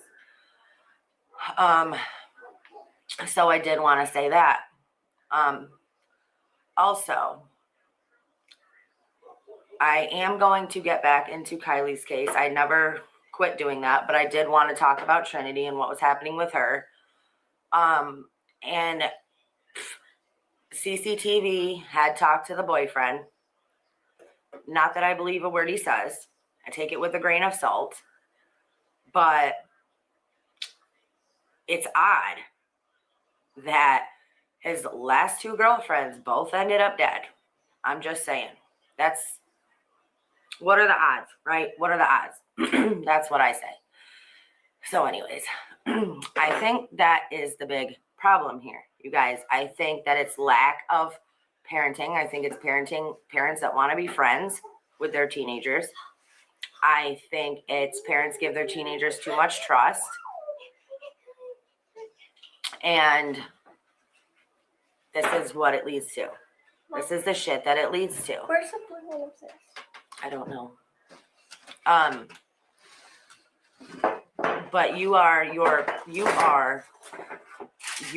child's barrier between your home and the world.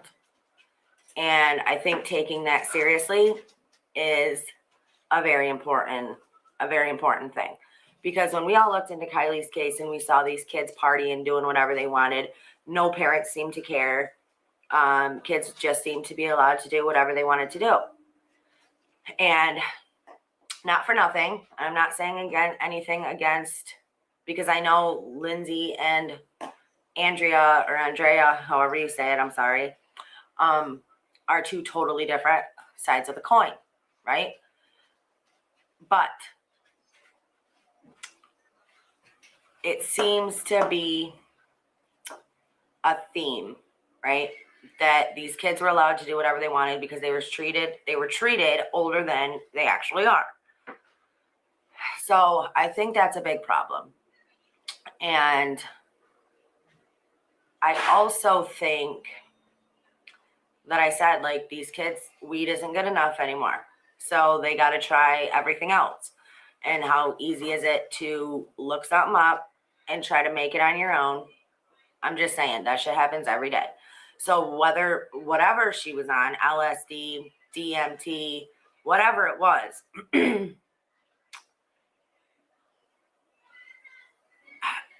I feel like, how do I want to say this and not come off?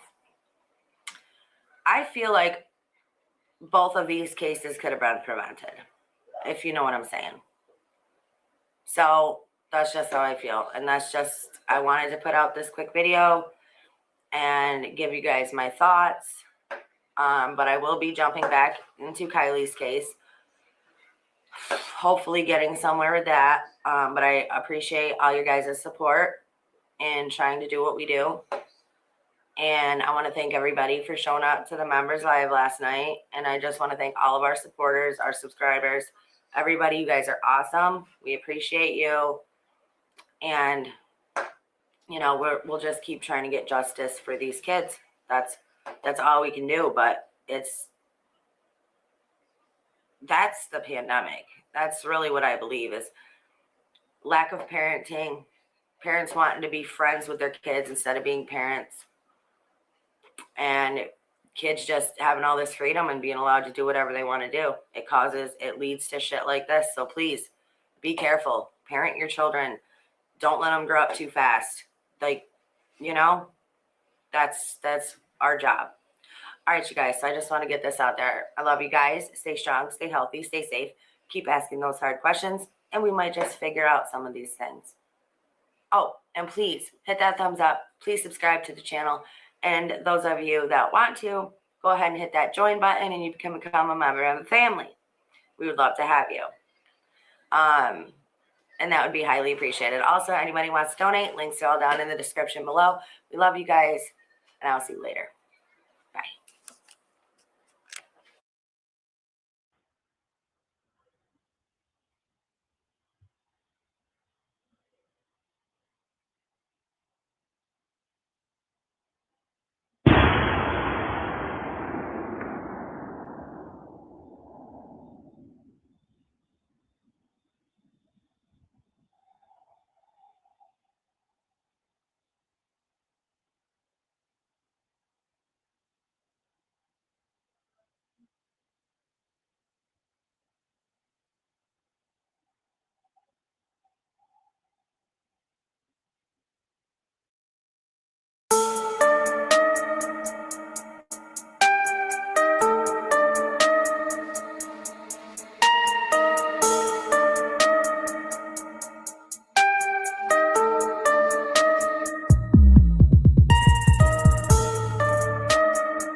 Hey, what's going on, guys? Welcome back to another video.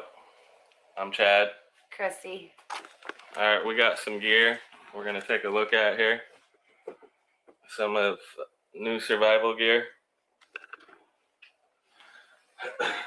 Some things I just bought in the last couple days.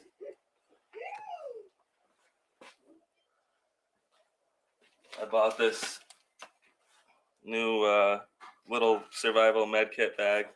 Actually, it was a surprise. I bought it for you. All right, you're funny. I've actually had this for quite a while. Night vision. Added that to the bag.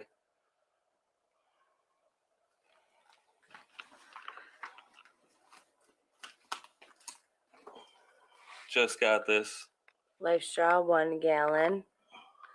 It's a filter. It's supposed to filter out lead, parasites, and something else. And it comes with a water bladder, 1 gallon. Bacteria. Yeah. Yeah, so this is pretty cool. Definitely need that. I haven't tried it yet, obviously. Just got it.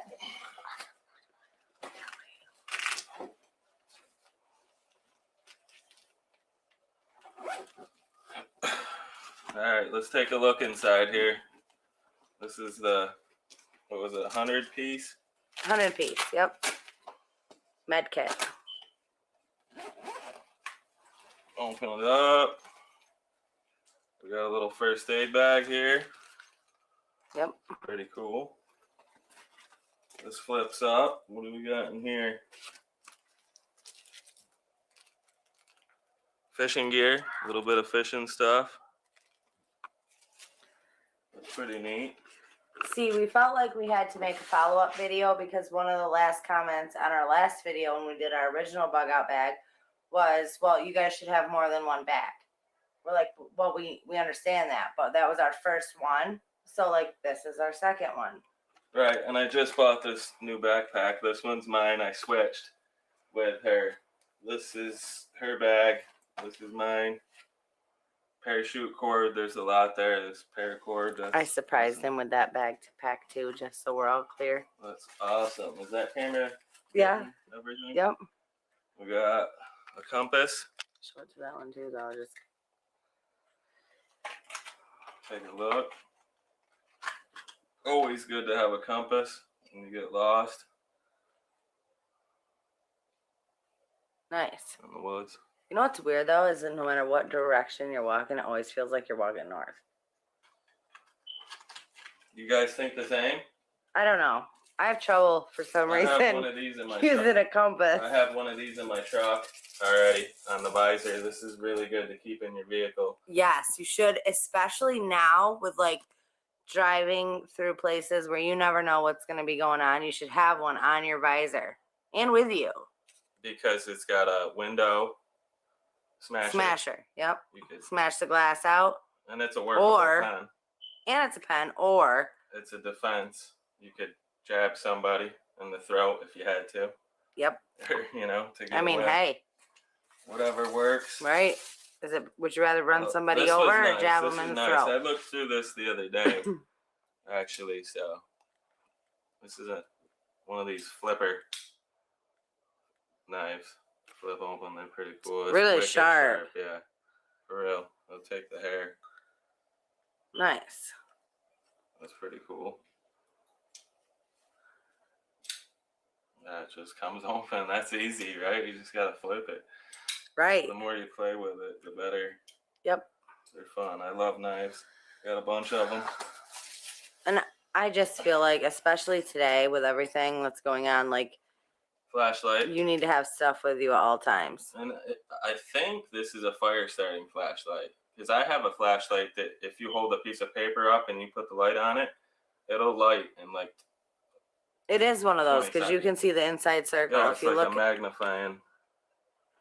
magnifying glass type deal. Pretty cool. Little green whistle. Sounds like Sorry a train. about that. Sounds like a train whistle. Yeah, that is weird. You want to take a look in here? Sure. Let's see what they give you to Got some survive for, medical. cotton swabs, Medical. Tape. Tape. Bunch of Antiseptic pep wipes. pads. Got some Band-Aids, bunch of Band-Aids, Different sizes. Is that gauze bandage pad? Oh no. stuff, Oh, triangular bandage for like your head, your arm. tweezers. For like ticks and bullets. Yeah, really. PBT, Bandage wrap. Nice. Okay, so that was the The med kit. little pouch. Tried to get everything back in here. Over here we got a fire starter compass, bracelet with a whistle. Oh yeah, that's loud. That is loud. Somebody would notice that for sure. We got, I didn't know what this was at first, but it is to blow on your fire. So you don't have to get down. Right. When you're By the starting a fire. fire with a fire starter. Emergency poncho. Water bottle holder, which she has one on her book backpack, bug out bag, right here to hold your bottle. This thing's got a lot of stuff in it. Emergency blankets. What else we got? Multi-tool with some pliers. Yep. It's got a knife, screwdriver, little saw, Corkscrew for wine. corkscrew for Because you wine, might want wine in the end of the world. filer, saw, bottle opener. That's pretty cool. I like this. That is little pretty thing. cool. That's handy. Have to keep that out. Put it on my belt. Right. The end of the world is stressful times. Fire starter bracelet. Yep. I have a few of them. Same thing. It's got a little compass. They're neat. Paracord. You can take this cord off and use it if you had to for Right. something. This, a little fork and a little spoon. That's cute. That's a neat. corkscrew too. This has a corkscrew too, yeah. And a knife. That's pretty cool. Spoon. That's Cool. Yeah. That's neat. A little survival. My other ones didn't come with that, so that's cool. They have different ones online. None of this is sponsored. We've bought and all this stuff. None of it is. Bottle holder. She's got one on her backpack. Bug out bag. Another poncho, emergency poncho. In case you get caught out in the rain. We've got tons of these emergency blankets. Good thing to have, and just in case. Some in the truck. I didn't see. Oh, this is the fire starter. Can I just say though that if you're one of those people that are like, well, I don't ever plan on leaving my house, so I'm stocking my house full of everything I need. If you're one of those, and you're one of those that refuses to take the treatment that they're gonna come out with, then you're going to be forced to leave your home because they're gonna take away everything that you can get. So you have to be prepared to leave. Well, I wouldn't say that. I would say it's almost winter time here, and it snows here, and it gets very cold. Last year it was like minus 30. If you live in California, there's wildfires. It's burning down. If you live in Florida or Texas or Georgia or the Carolinas, it's flooding. It's hurricanes. So it's just, in all general, it's good to be prepared no matter what. You don't have to look at it like, I have this stuff to bog out. If the power goes out in the wintertime, our heat goes down, our pipes freeze, we have no water. You don't have to look at it like bugging out. You could have it for what he's saying, like in case the power goes out and we're stuck without it for days. But there are people out there, and I know one of them, my mother-in-law is one of them, that is like, I'm gonna prep everything I need in my house. I'm not gonna make a bug out because I'm not gonna go out and try to survive in the wilderness. But if it comes down to it, I'm just saying that you might need that one day. Okay, that's all I'm saying. Little tree saw. Yep. If you had to. That's old A school. lot of work. Pretty sharp. Hey. I don't know. I'd like to try it one time. I've never We tried should it. try so it. I've never even seen such a thing. That's pretty awesome. Like I said, night vision, seeing in the dark, gotta have that. That's awesome. My favorite thing in here is the multi-tool and the knife. What about yours? In there? Yeah. Other than the knife and the this thing right here. I like this thing. This has a glass breaker on it as well.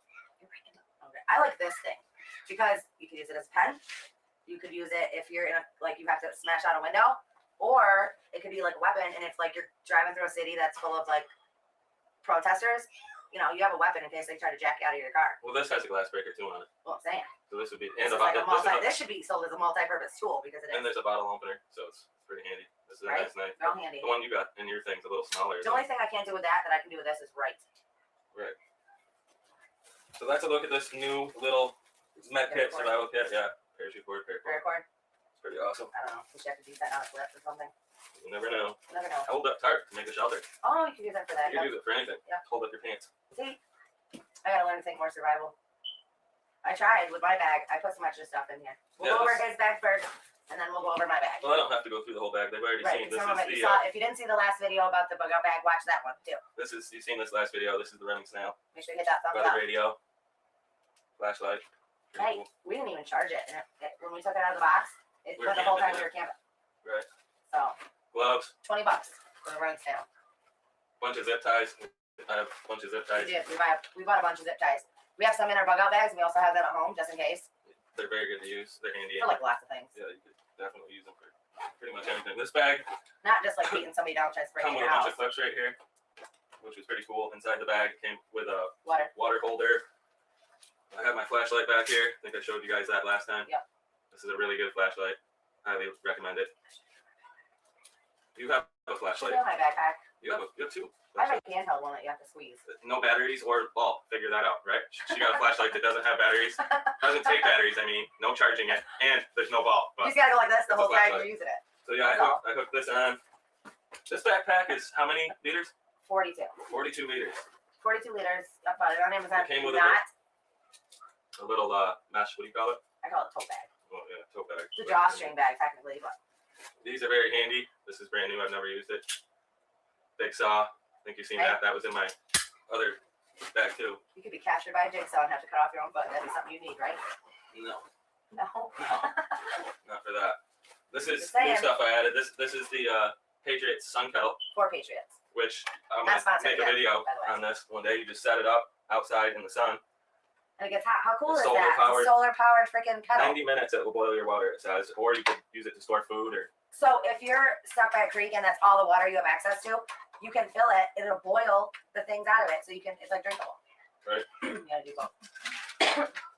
That's pretty cool inside. I don't know if you can see Let's that. focus. Can you see Stand that? still for a sec. That's pretty cool. Right here. Hot, cold, any item you want to put in there. That's pretty cool in there. That might be the thumbnail actually. It looks like a 3D. Patriot Sun Kettle. Suggest you get one. They're pretty neat. I've yet to use Why'd it. you put that beaver back in there? It's the instructions. I just keep it in there just Disguise. because it's brand new. I've never used it. When I use it, well, this is Take it my out. military sleeping bag. Nice. Rainproof, waterproof. I have a military backpack in the other room. I feel like you could put two people in there if you had to. Yeah, and it unzips. You could use it as a Tarp. yeah.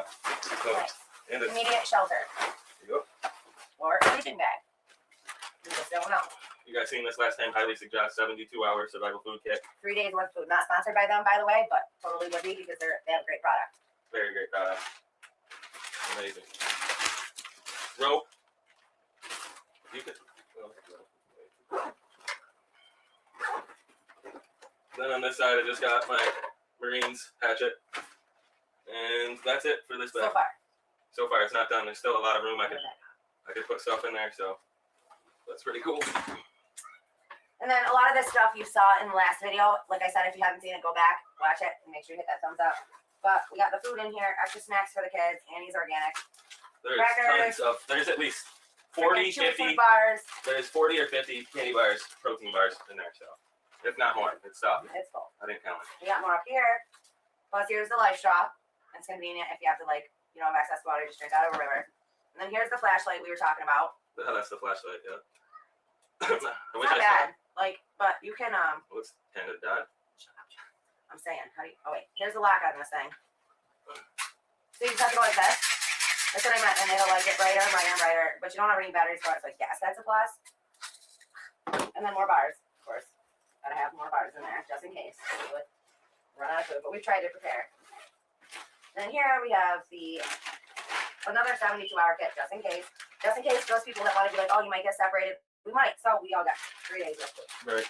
So, put that in there. And then I got My solar panel power bank, I forgot to show. And then I got the bug thing in here just in case. Mosquitoes, snakes, waspies. Suck the poison out because now is not a time to be needing to go to the hospital. That's for sure. I don't care what anybody says. Next thing I got, fully organic, Beyond Organics Garden, ultimate tick and mosquito repellent to keep them pesky bugs off of you. Because like I said, now's the last time you want to be, injured. Hey, everybody. Okay, so I recently watched The Sound of Freedom. Those of you who have not seen that movie, I highly, highly suggest that you go and watch it. And I just want to say a couple of things about it. You know, every day in the United States, 22 million inappropriate pictures of children are uploaded to the internet daily. 22 million on the daily. You know, I'll say this. Nobody in our government has done a damn thing to stop it. Not Trump, not Biden, not none of our congressmen, not any of our senators, not Obama, not nobody. Nobody has done anything to try to protect these children. They can go and they can pull websites down. They can censor people. They can pull anything they don't want out there. They can pull off the internet. We've seen that going on for years. But they won't do a damn thing about what's happening to children. They don't do anything about it. Now, if they really cared, if they were really good people, if they actually were good, decent human beings, you would think they would go after these people and these rings and these websites and all of this shit that puts these kids out there. All of these people there's kids out there now all over the world. While your kids are home tucked safely in bed, there's kids out there right now going through that, being taken, being kidnapped, being used, being abused, being sold, being transported, right now as we speak.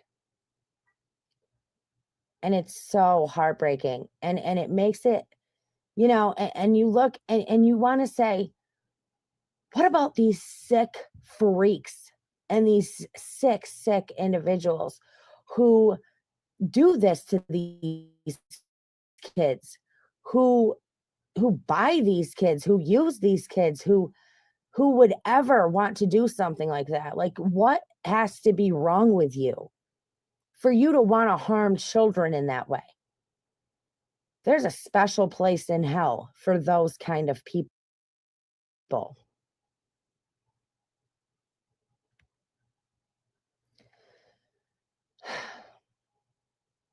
I'm just saying that, next time next time candidates are out there and they're asking for your vote and they're saying, oh, we're going to do this and we're going to do that. Why don't, everybody needs to say, why don't you help the kids who have been taken? Why don't you help those kids? Why don't you help the kids that are being exploited every day on the internet and used and abused by these sick, sick people in this world? Why don't you take those websites down? Why don't you shut that shit down? Because don't tell us it's not possible. It is possible. You do it all the time. Stop profiting off the exploitation of innocent children. Stop taking and torturing children and watching it on the internet. It's not just the people that are doing it to these kids. It's also the people that are profiting from it. The people that are at home watching it. I mean, there's not even a word that's bad enough to describe these people. It's just sickening. But show me a representative from our government that cares about that. Show me. Don't worry. I'll wait. I'm going to be waiting a long time, though. I mean,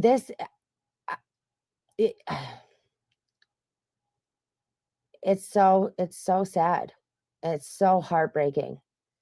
And it happens every day to millions and millions of children.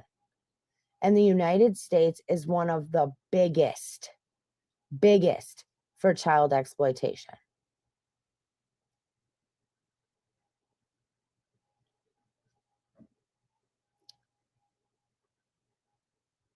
I wanted to share this with you guys. If you can, it is now available on Prime for Prime members. Please watch the movie. It's such a good movie. It will move you. It will break your heart. It will open your eyes because this is real.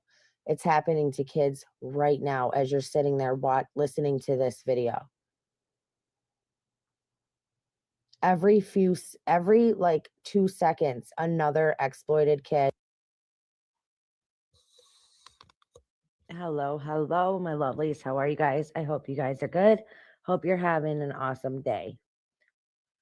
So there's a lot of stuff going on with Maui and the fires and all of that. I mean, it's completely insane.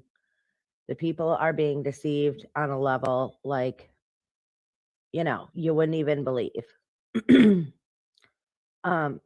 So we're going to go through some videos, some people that got the stuff. So let's get right into it.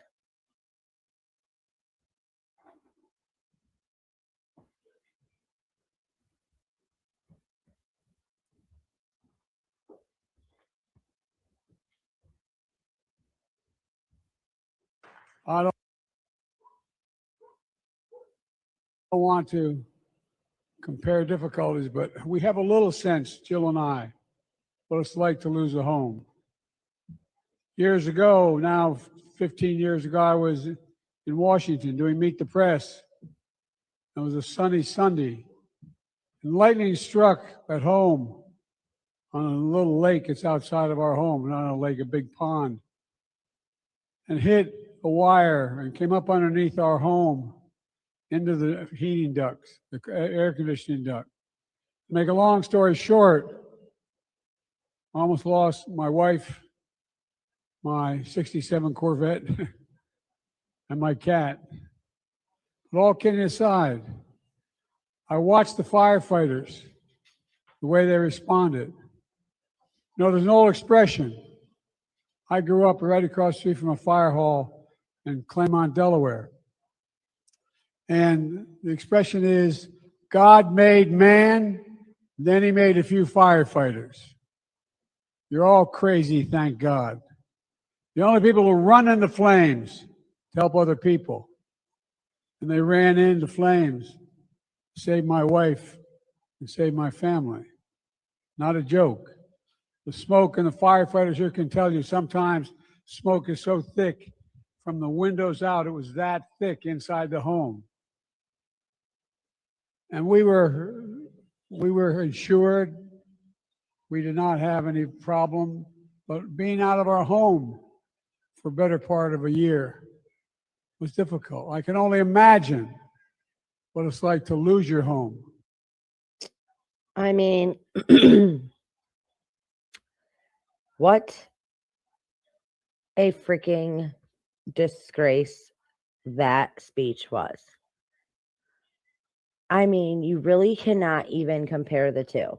Like, for him to stand up there and say, well, I almost lost my Corvette and my cat. It's like, well, we were displaced out of our home for a year. But you had other places to go. Like, you didn't nearly lose everything that these people did.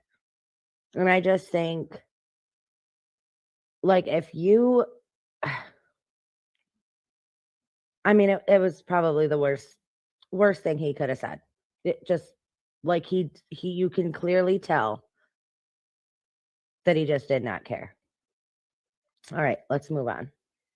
Do me a favor, you guys, please hit that thumbs up for me. And please consider subbing to the channel if you have not done so already. And if you want to become a member, go ahead and click that join button and you become a member of the family.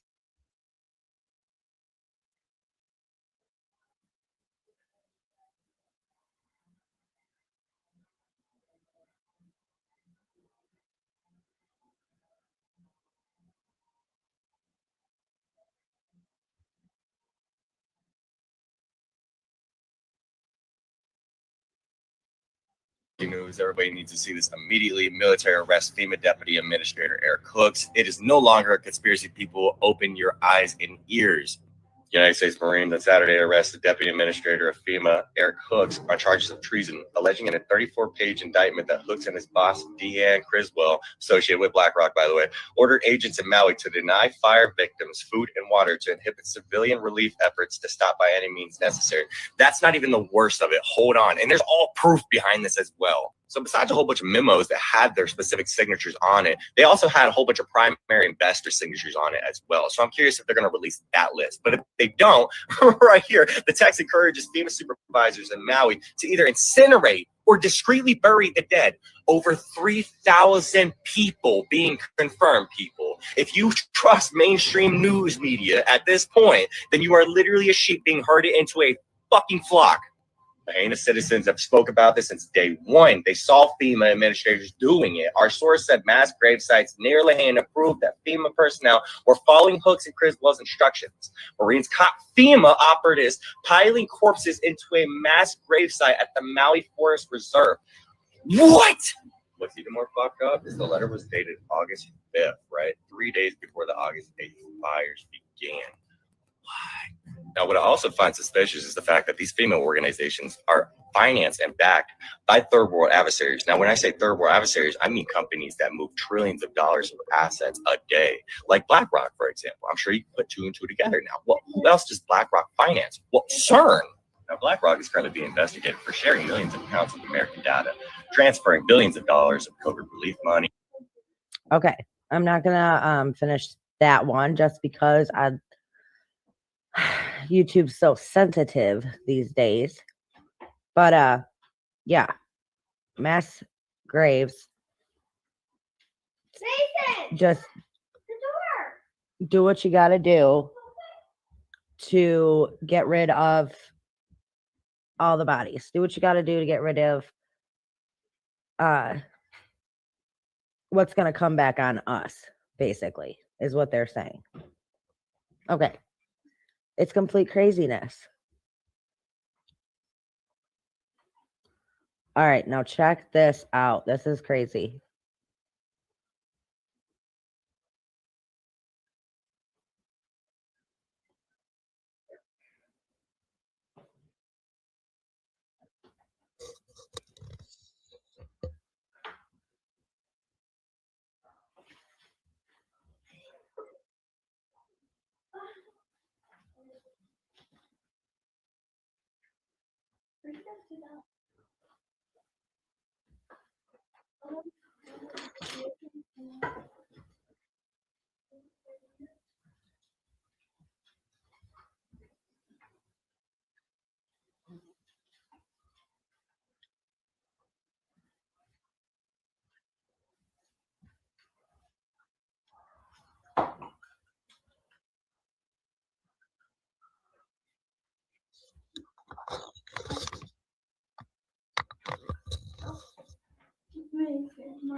Guys,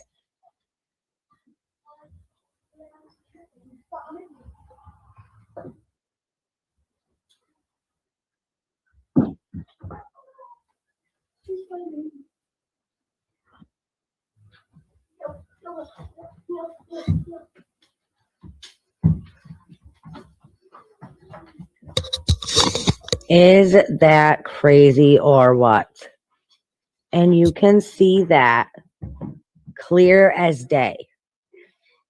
There is no, oh, that's just a coincidence. Oh, that's not nothing. Like, that's insane. All right, let's move on to this next.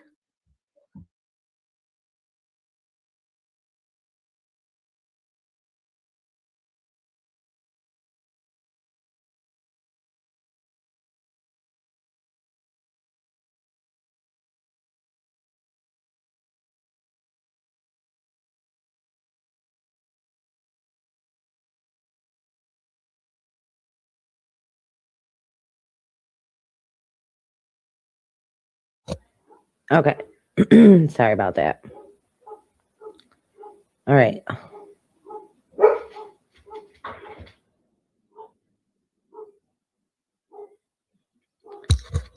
Two Maui residents who lived in Maui for past 14 days thinks that the deadly fire that occurred on 8/8 was not natural. I wonder if that's okay. 14 days, I guess. Okay. That might be a typo. Check this out. My wife, Alicia. We've lived on Maui for 14 years. Yeah. On the west side for most of that time. We run a landscape business here. Try to be environmentally safe. No Roundup, none of that junk. We have 4 kids. Yeah, we all lost everything.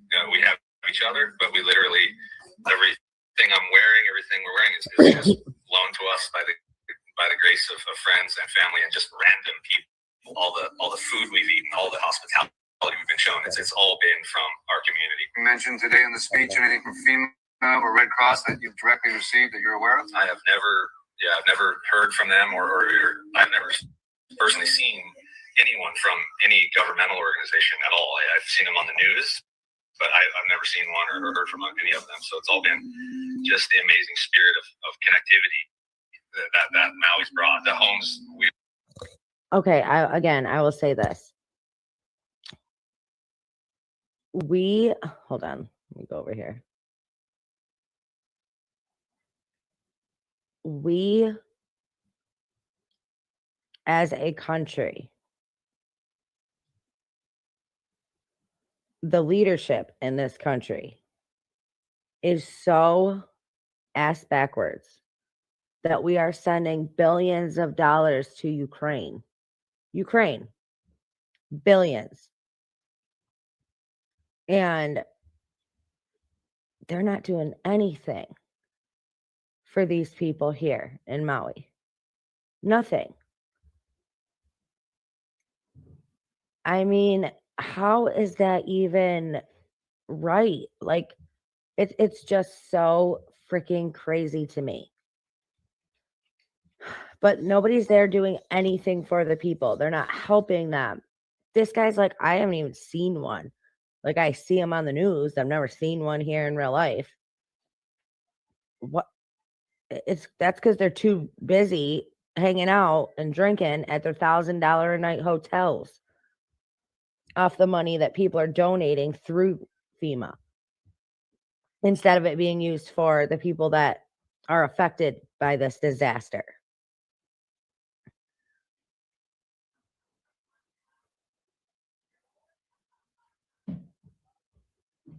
We all bought years ago. We're already kind of the bottom of the barrel, probably, so to speak, just dilapidated and stuff. And then we've all put just years, like in our house, we put 8 years of love and effort into Some technical issues here in the war zone, but essentially it's all sparking. Yeah, and really good point. We hear it on the media a lot. This is being called a wildfire, a natural occurring almost kind of. And I'm just telling you right now, that's just absolutely untrue. The moment that we start to provide reasonable doubt that this was not a natural disaster, then the burden of proof is on the state to prove that it was in order to call this a natural disaster. Because the Attorney General of Hawaii has already done some kind of a lawsuit against the state of Hawaii or the governor. I don't know the details of that, but if anyone's listening to that, if you're an attorney or someone that can help us, please let us figure out what that means. And is it real or is it some kind of strategy? All right, continue. You know, we knew there was a fire early on, and we have some friends who are firefighters too. And then we were told that it was all handled. You know, that was what, 9 in the morning or something. But the fire was 100% contained. Yeah. So that was All handled, guys. We got this. now we knew. So if anyone has a screenshot of that, they actually went back to sleep because they had a long night working. So anyway, screenshots of that would be fantastic. That it was communicated to the residents that it was 100% contained. absolutely. Nothing to worry Yeah, about. we never had any signal on our phone as far as so no cell service the whole day. Right. So Blackout. and just gale force winds. So it was hard to talk to even neighbors, right? Because it's just you went outside and it was this feeling of you're going to get something on your head. I didn't even know that there was a chance for that kind of wind. You know, it was kind of shocking. It was like It wasn't in the news. it wasn't something nobody even knew. We were like baffled at the wind, and we had heard that the fire That's pretty weird. I'm just saying.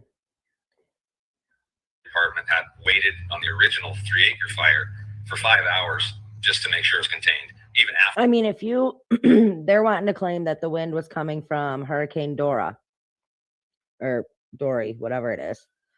The news, they would have told you that, right? Well, expect really high winds tomorrow because we're starting to see the effects from this hurricane.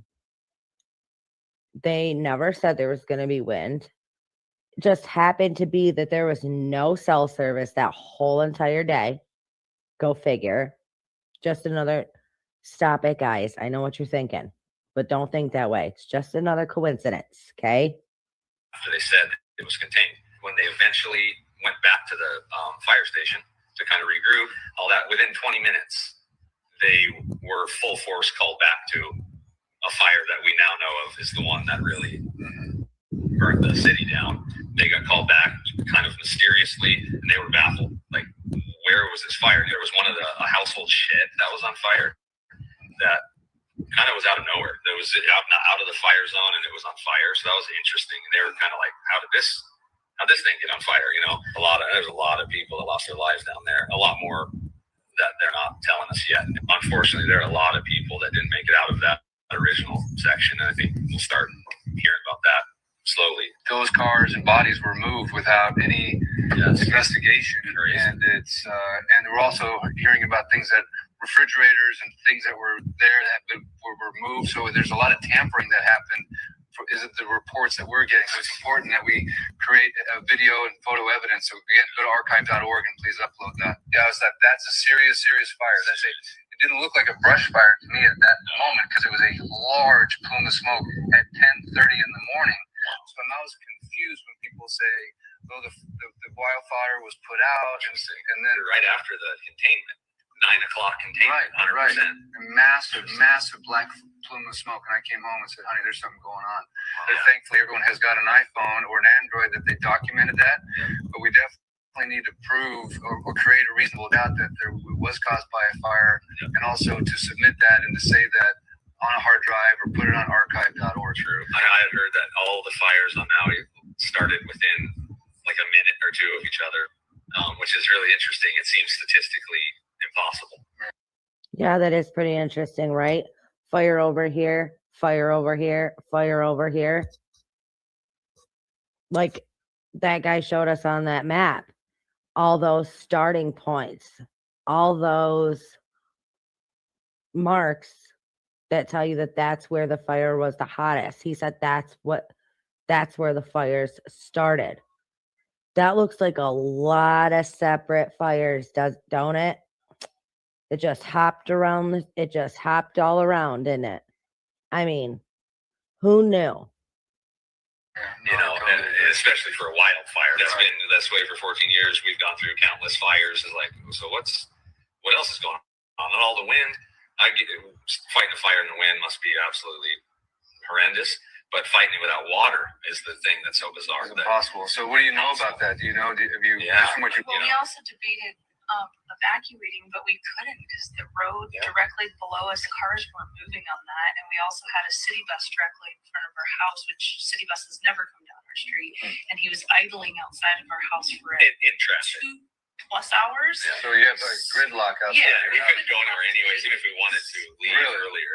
But with the wind, it was so crazy. It's like, we can't go anywhere. All the stuff's just going to get blown out of the back of my truck. Got no camper or anything. Right. And we're just sitting there with the kids, like, what are we doing here? So we went back inside, used a propane camp stove to make dinner, and hung out there and kind of were stuck, basically, and all of our neighbors too. And what was it, 9:30 maybe? Yeah, I don't think that's true. Somebody on a bullhorn Heard something. kind of in a panic, which is unusual to a normal evacuation. Would be like, evacuate now, evacuate the premises. It was like, evacuate now, like yelling and driving fast. Like he was kind of just barely heard it, but could tell someone's yelling on the bullhorn. And this was about 9:30 at night. Yeah, about 9:30 at night. I was in bed with her. She was, yeah. Our kids were asleep. And I dozed off, and I got jolted awake by hearing something way up in the hill saying, basically, get out immediately. We got out of the house and left all the stuff we originally brought. Unfortunately, You're in a panic. now we're kind of like, let's not hang around here anymore. And we started realizing early on that the neighborhood was just like we thought it was. We heard explosions all night long. Apparently, all the water was down. So we go back to a 1950 concrete home razed right to the ground. I mean, just rubble. Did you hear what she said? The only reason that they got out is because they happened to hear someone drive down the street really fast with a bullhorn.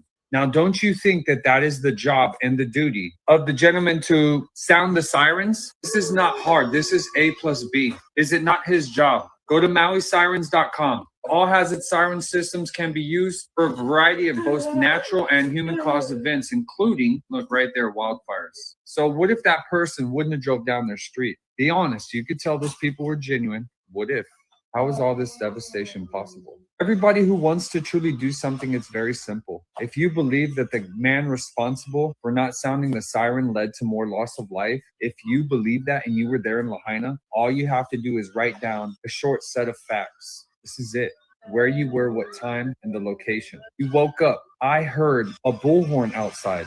Someone yelling. I was able to leave at this time. I believe if those sirens were sounded, they would have led to less loss of life. And I believe it's criminally negligent for not sounding the sirens.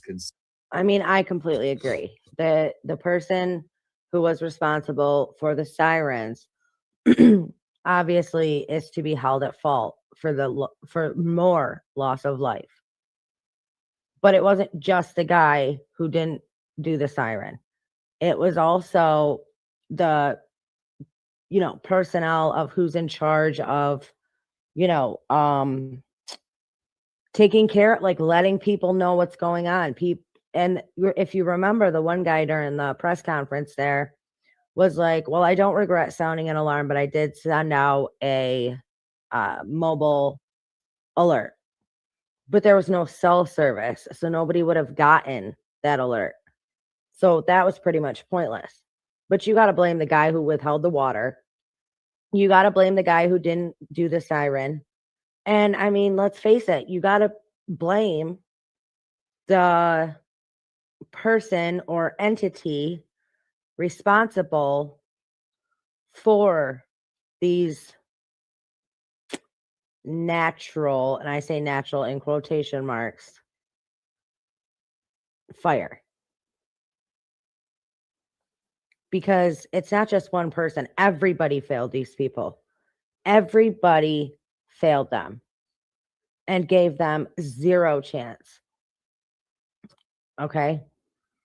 Considering it is for wildfires, and then you put MauiSirens.com, print it out. You can use that as your evidence. I believe it is his duty and his obligation, and the fact that he failed to do so led to. Okay, I'm gonna move on. No, he just tells you what he thinks of it. Let's get out of here.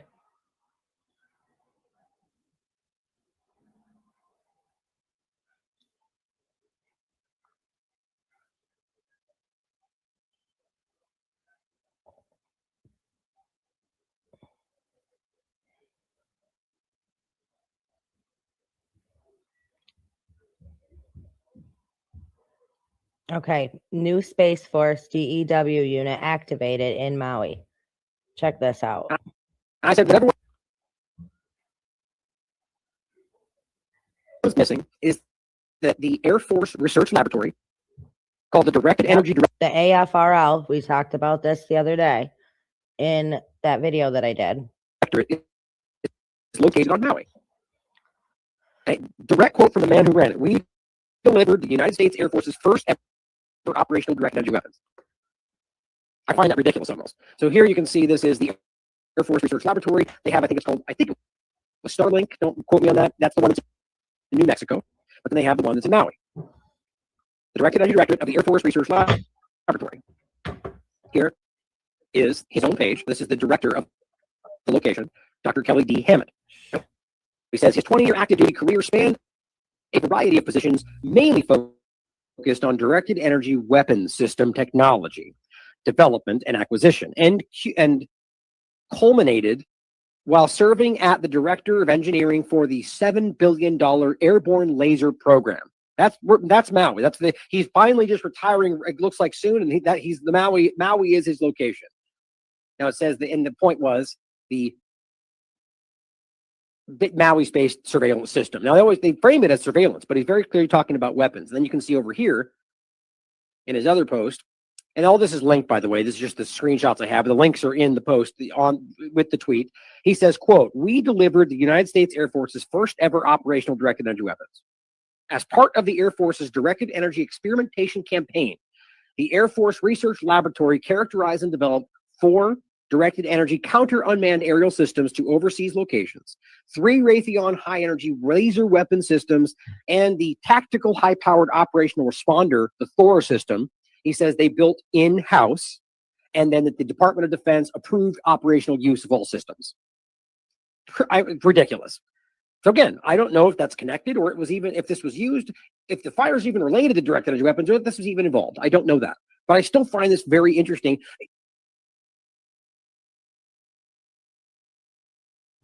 Right, and I just want to make this very clear that I'm not stating that this is how the fire started.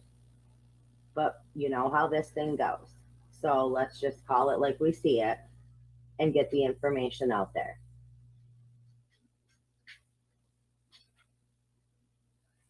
Even as people pretend this is a fake, the directed energy weapons are fake in general, that tends to show you something. Now, D-Sauce here points something out that I'm not familiar with his work. I'm not sure, just first time I saw this, somebody sent this to me. But as always, people deserve credit for what they do. The U.S. Space Force just created its first unit dedicated to targeting other nations' satellites. That's interesting. August 11th. And this is a very real story.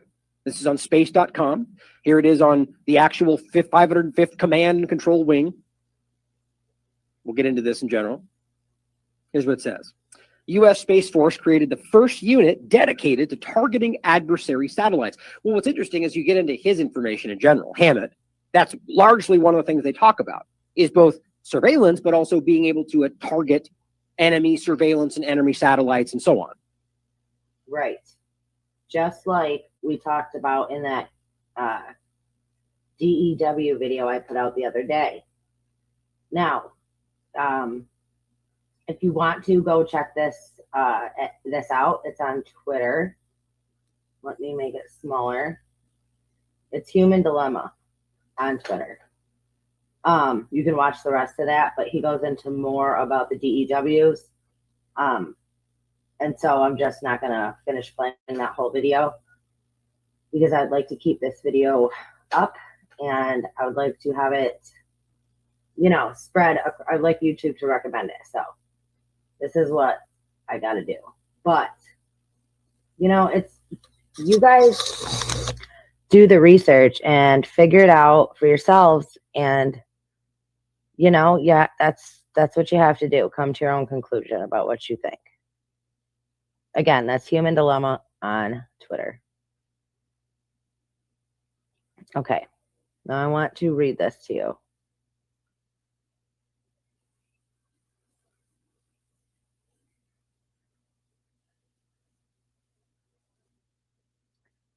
Reports indicate that the authorities are loading the DEAD into shipping containers at the Maui County Morgue forensic facility, supposedly for processing and identification because the morgue is tapped out at capacity.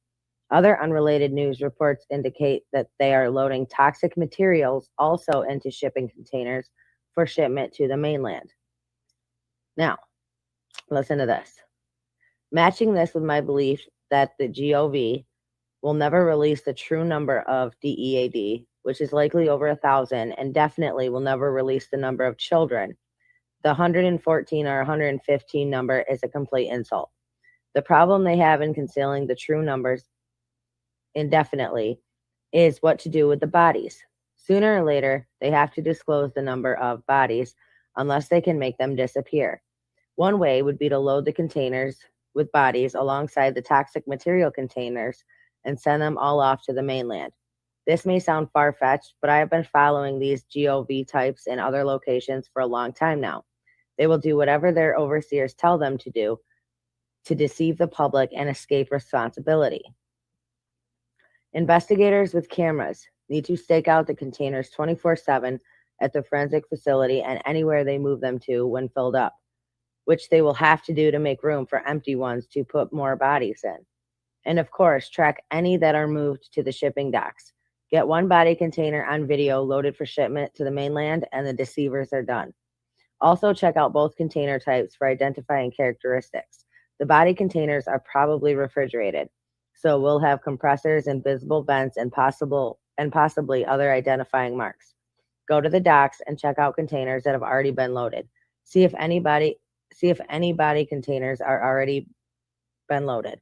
Watch those containers with bodies inside like a hawk. By the way, last report said they had moved 10 Matson shipping containers to the morgue. Each one is the size of a semi-truck trailer, about 8 feet high by 8 feet wide by 40 feet long. That would give an idea of how many bodies they have, and they are not disclosing the number. Wow. Crazy. And they will. They'll do whatever they have to do to deceive the public. Okay, hold on. Let me go over here.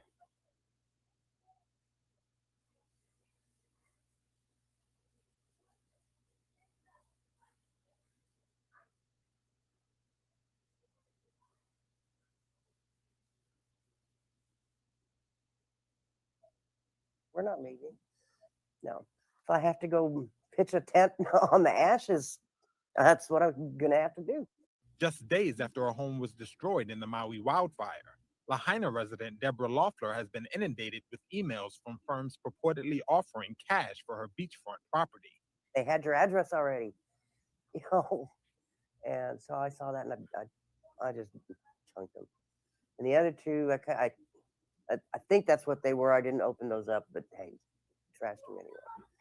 So yeah. I'm amazed. I'm like, how do you get my email and stuff and my address? Residents like Loeffler are often targeted by so-called disaster capitalism, where supposed realtors tell families local buyers can close a cash deal in a week if they need to leave town and start over, according to emails seen by Reuters. I was so upset that they'd even offer. I know they apologize for your loss and something about if you're wanting to relocate, we're willing to, I don't know exactly how it went, but something along those lines. Her experience is familiar to people in places such as Paradise, California, or northern New Mexico, where buyers moved in to try to obtain distressed property after blazes in 2018 and 2022. In a press conference last week, Hawaii Governor Josh Green warned developers against predatory land buying. The land in Lahaina is reserved for its Yeah, that's people her here. as they return. Hello?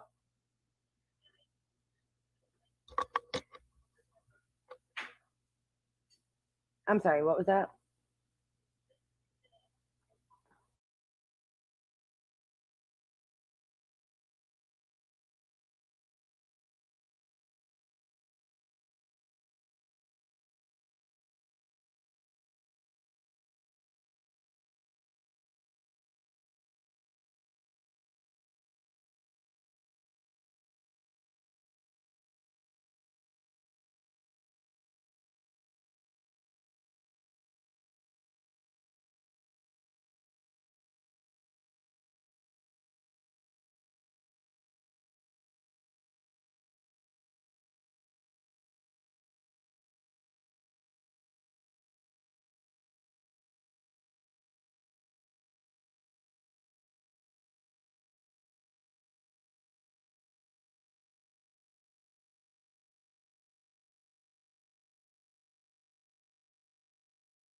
And rebuild. And I have instructed the Attorney General to impose enhanced criminal penalties on anyone who tries to take advantage of victims by acquiring property in the affected areas. Loeffler, now sheltered with her husband at a hotel a few miles from their destroyed home, plans to rebuild with insurance money on the Front Street plot, where her grandfather built their teal green wooden home in the 1940s. We're too old to start anywhere. And like I said, this is home. They've got family roots here. My youngest son wants to come back here and, finish raising his family here. We're not leaving.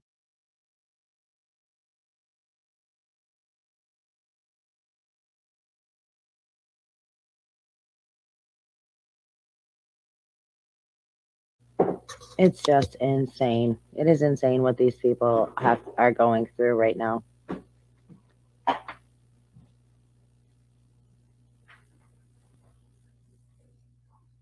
All right, let me pull this next thing up for you guys. Let me find it. Hold on.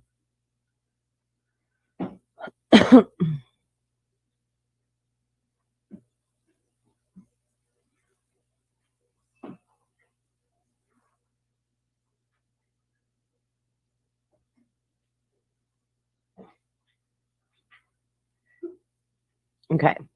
Maui fire investigation. Maui's top emergency officials were on a different island for disaster training, as flames flared and did not join response call until 5 hours after the deadly fires began. Maui's top emergency officials were on another island when the wildfires began. It emerged on Wednesday and did not join a call about the response until 5 hours after the blaze broke out. Dozens of senior bureaucrats were gathering on Waikiki Beach in Honolulu on the island of Oahu on August 8th for the annual meeting of FEMA coordinators in the Pacific region. The first fire on Maui, the Up County fire, broke out in the early hours of August 8th. I'm sorry, guys. Give me 1 second. Around 6:40 a.m. on that day, a school near Lahaina was evacuated, but an emergency response call was not held until nearly 5 hours later at 11 a.m. The fire was declared contained by 9 a.m.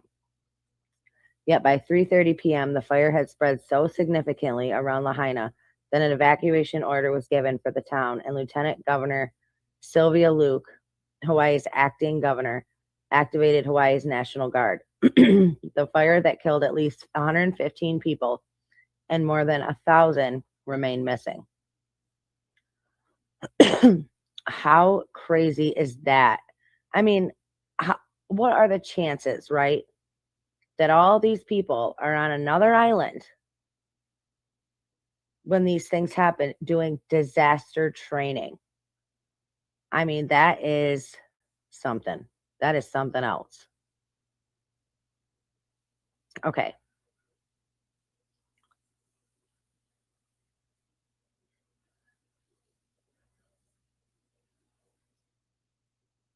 Let me.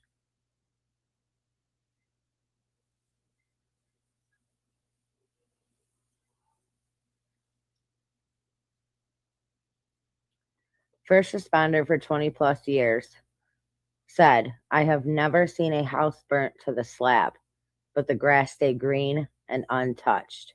How did the fire know to miss certain properties? Let's just look at this video again.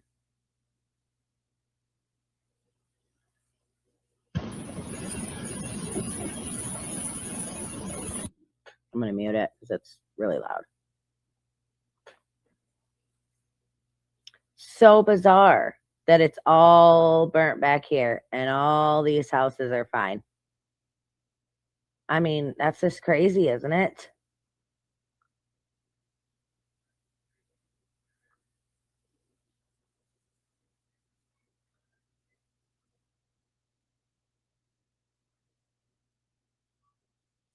Man, all these front beach properties right there were completely untouched.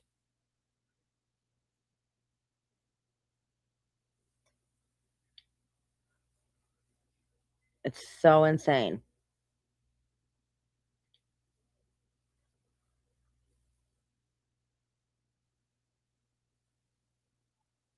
What a freaking disaster. And I know, look, there's nothing left. I mean, nothing. Look at the houses down to the slabs, literally nothing left. That's almost unheard of. Almost.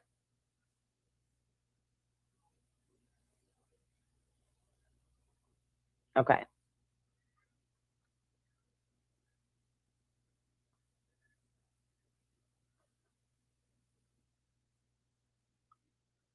I mean, it's crazy what's happening.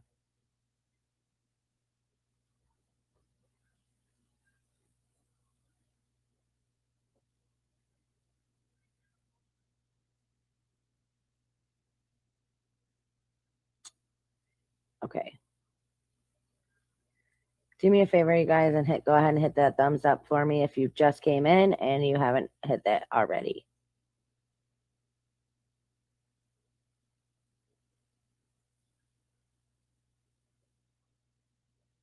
According to a report by AP, the only road out of Lahaina was barricaded. Only ones who disobeyed survived. As flames tore through a West Maui neighborhood, car after car of fleeing residents headed for the only paved road out of town in a desperate race for safety. And car after car was turned back toward the rapidly spreading wildfire by a barricade blocking access to Highway 30. One family swerved around the barricade and was safe in a nearby town 48 minutes later. Another drove their four-wheel drive car down a dirt road to escape. One man took a dirt road uphill, climbing above the fire, and watched as Lahaina burned.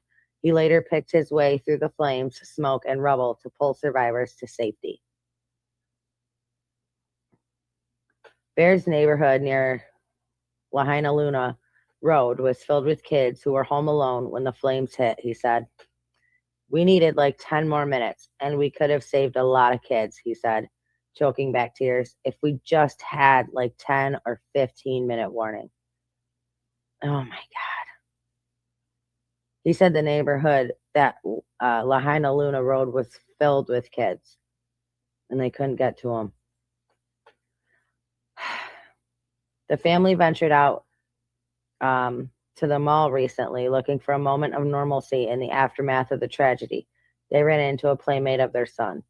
The kids just don't have a filter, so their son ran up and was just telling our son, you know, this kid is dead. This kid is dead. And it's like all my son's friends that they come to our house every day, he said, and their parents were at work and they were home alone and nobody had a warning.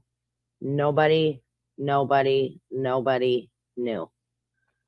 How, I mean, that is, dude, those are crimes against humanity, right? Every person that played a part in this should be held responsible. Absolutely. Abso-freaking-lutely. What is happening is so wrong. Okay, let's jump into this next one.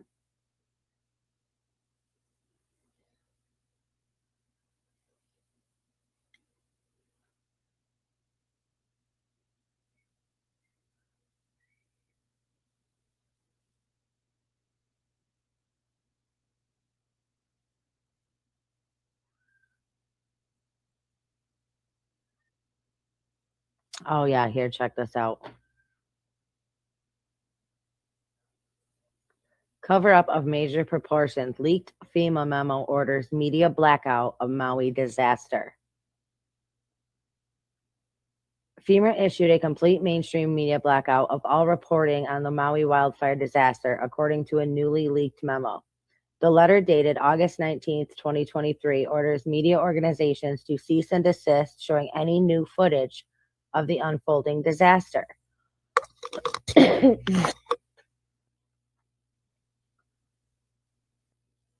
Okay, a person wishing to stay anonymous has sent me this email by FEMA sent to their nonprofit who is headed to Maui to help with disaster relief. They say they are being asked to stop posting any images or videos while on the ground, effective immediately. Well, of course, they don't want it spread around. I mean, it's too late for that. What happened here should have never happened. So let's read this letter. Department of Homeland Security, FEMA, August 19th, 2023. Out of respect for those who perished, we were asked by Maui County officials to pause on posting on social media and elsewhere new imagery of damaged disaster debris starting now. They're asking for a full stop on disaster imagery going forward. At this time, we have not been asked to take any photos or videos down. Our team on the ground is coordinating with the county for further guidance to ensure we remain fully aligned.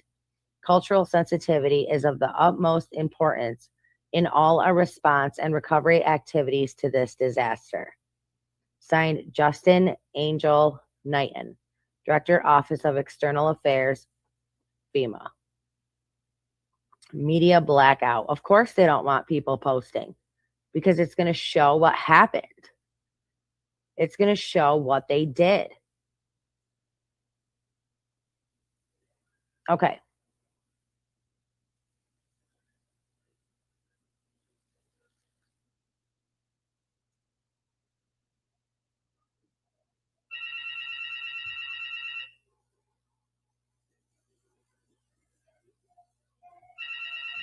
Give me 1 second, guys.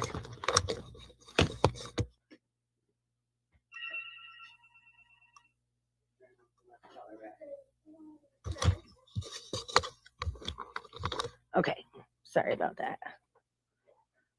All right. It's a question. Don't suspend me for a legit question. You said, okay.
Here's another one from Human Dilemma. You want to know where all those people, children, and alleged bodies that everybody knows are there? The death count is like absolutely wrong as far as the media goes. Did you guys hear that the Marines intercepted FEMA? They shot down one of their helicopters. They caught trying to, I said that correctly. They caught FEMA, okay? FEMA burying bodies. And they even claim in their written report that when they approached them, they were smoking cigarettes and nonchalantly chilling around while throwing bodies from a truck into this hole. And now everybody's wondering, well, why aren't they talking about the death count? I ain't gonna say it, but you know why. You know why. And the proof is there. Look into this. I ain't playing. I ain't playing. It's fact. It's fact. Look into it. Okay. Isn't that crazy? All right. Now let me find this one.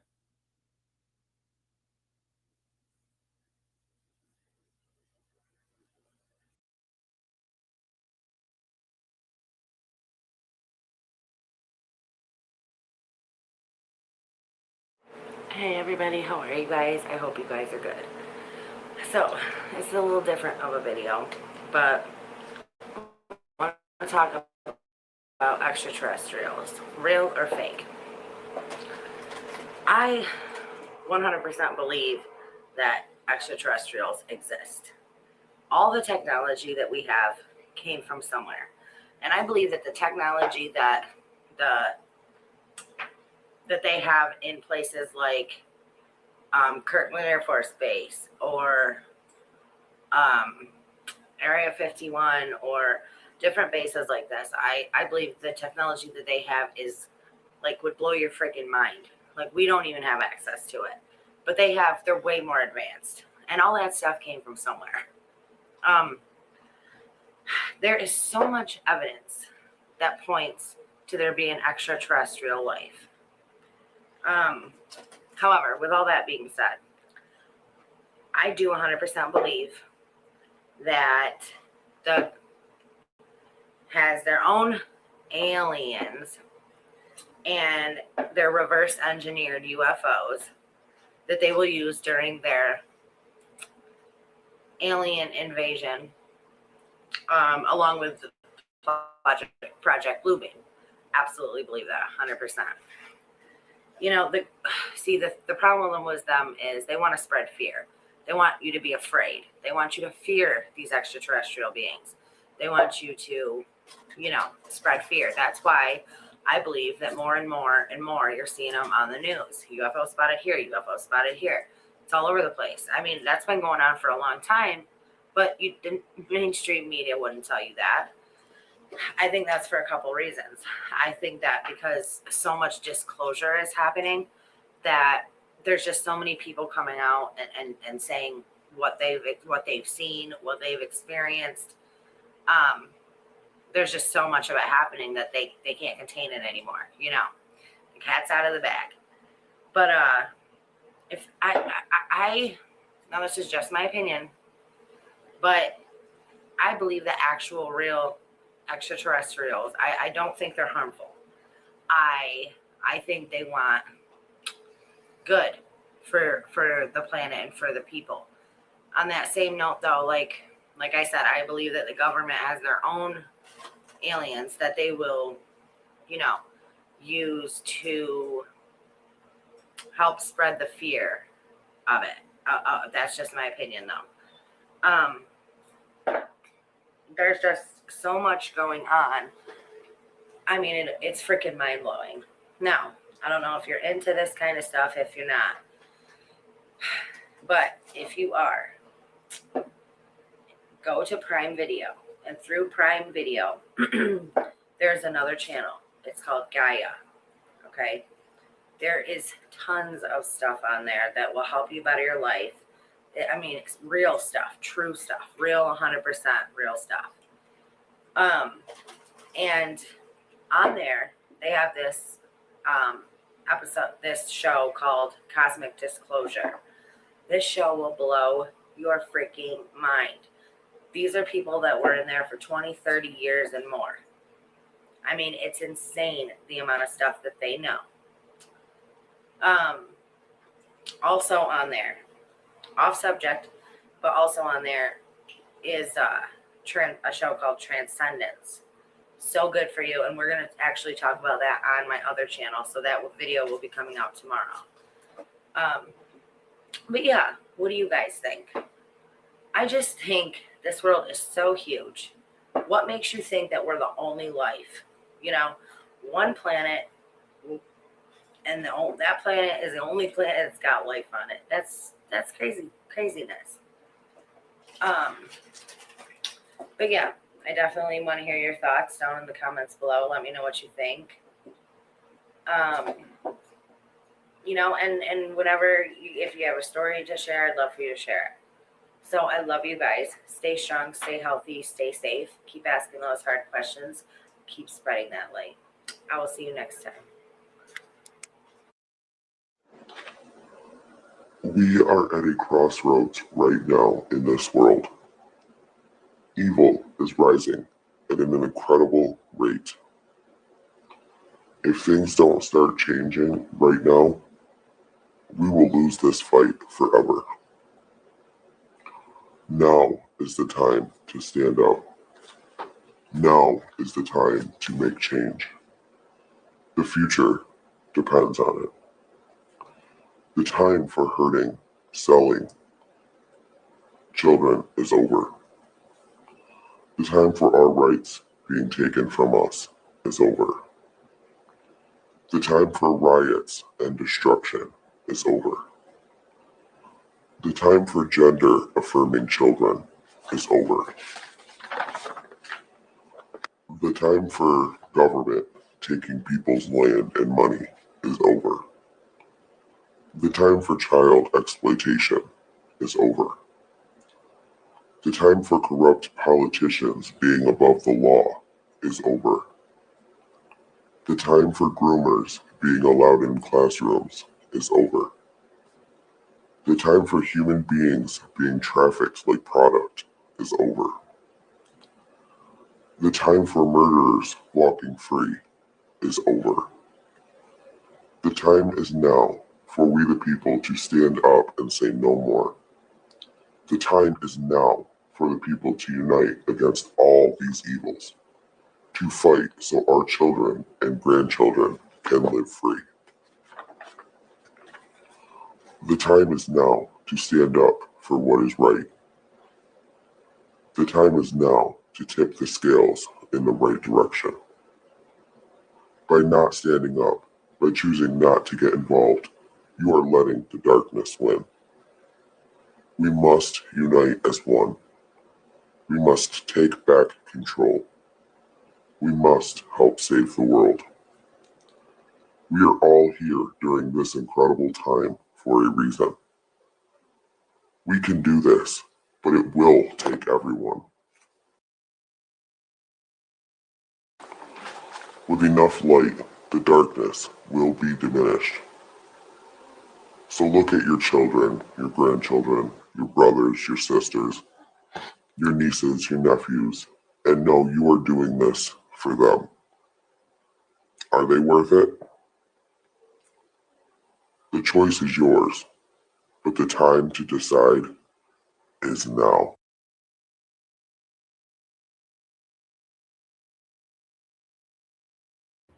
California Bill AB 2223. Creator of the bill, Buffy Wicks. This bill passed September 27th, 2022. Didn't hear a word about this last year. No media coverage, no news alerts, nothing. Why do you think that is? Let's go over this bill. Pregnancy criminalization. 1,300 cases across the country from 2006 to 2020.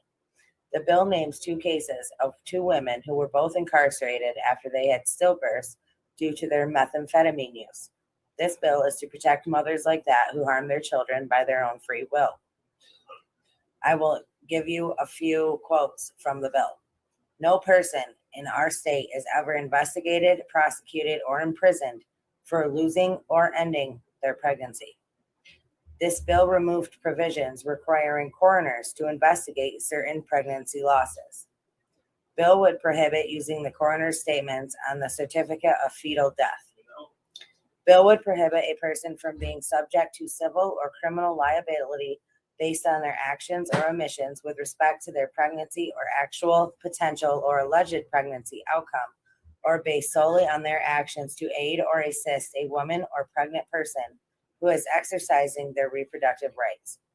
Current law is that an abortion is unlawful if it is performed by someone who is not a healthcare professional. This bill would make it so that an abortion can be performed by the mother herself and anyone else who wants to help or assist her in any way that sees fit.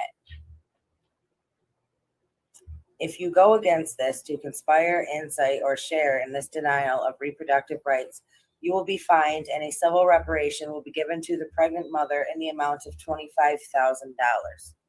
Now that is just a little bit of this bill. You should go and check the whole thing out, read the whole thing. Again, it's California, AB 2223. They passed this in September with everyone voting yay, and not one person voted down this bill. They did it behind closed doors. Nobody even knew about it until after the bill had been passed. They kept it quiet for a reason. Now, why don't you check out some of these clips right here. Please hit that thumbs up. Please sub to the channel. Let me hear your thoughts down in the comments below. I love you guys. Stay strong, stay healthy, stay safe. Keep asking those hard questions. Keep spreading that light. I will see you next time. Enjoy these clips.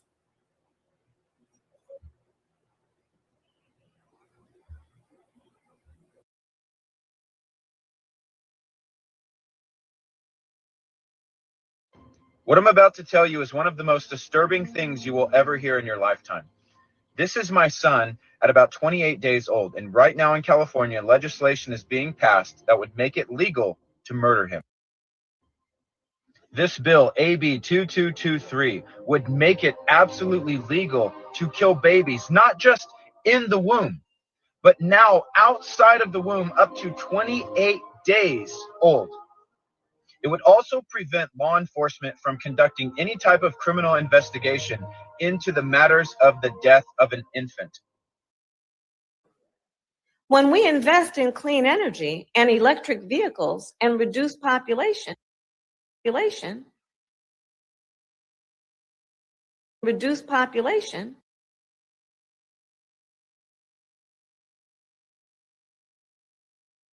and reduce population, reduce population, and reduce population, more of our children can breathe clean air and drink clean water. Hey everybody, how are you guys? I hope you guys are good. I hope you are having a good night or day, depending on where you are. Okay, so I have some news to share with you guys. For those of you, I don't know if you're familiar with him, but Dr. Rashid Buttar, okay? I used to listen to him all of the time. He was a big doctor that was against the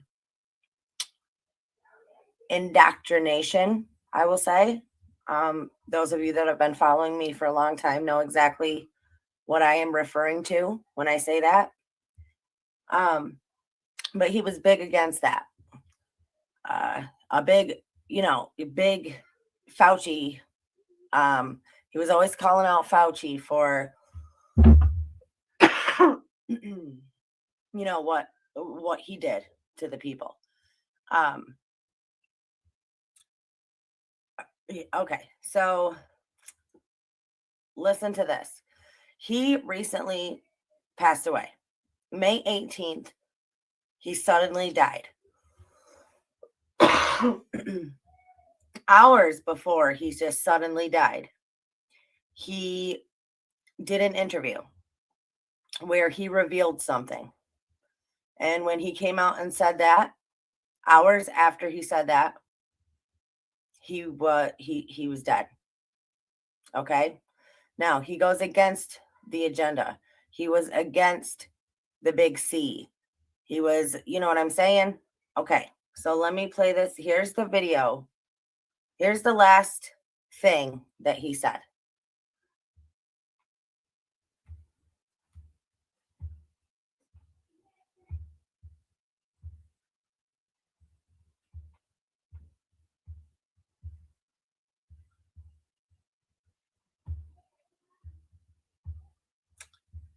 Okay, hold on a second.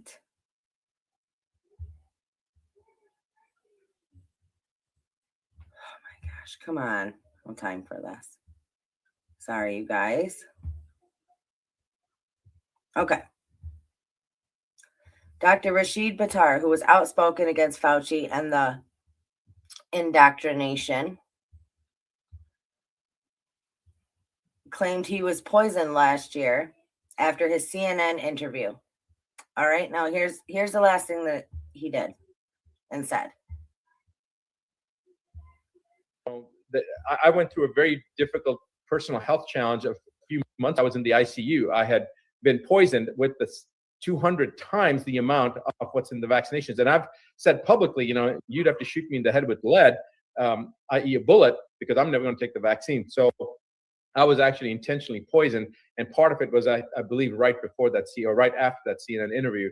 But regardless of what happened, the message I want people to know is remember the importance of exercising free will. And then also as a default, as a backup, slow down and remember that God is in control. And that's all you need to worry about. The rest of it, become as self-sustainable as you can. Grow your own food. Try to do whatever you can, because the next thing that's going to happen, it's not going to be another pandemic with the virus, because they know that they've used that up and nobody's going to believe it. So now the next thing is going to be climate change, and then it's going to be the currency of the world, and then it's going to be some other emergency. They're always trying to create these emergencies. But again, remember, just slow down and remember that God's in control. And soon, I don't know whether it's going to be a week from now, a month from now, a year from now, 5 years from now. I have no idea. But their time is coming to an end. And when people talk about end of times, I believe this is the end of times, but it's not the end of times of like the world's going to end. I believe it's an end of an era of thousands of years, and the new time now where humans are truly going to be in a different place, where abundance will be accepted and understood by everyone, where things that have been hidden from us, things that we say,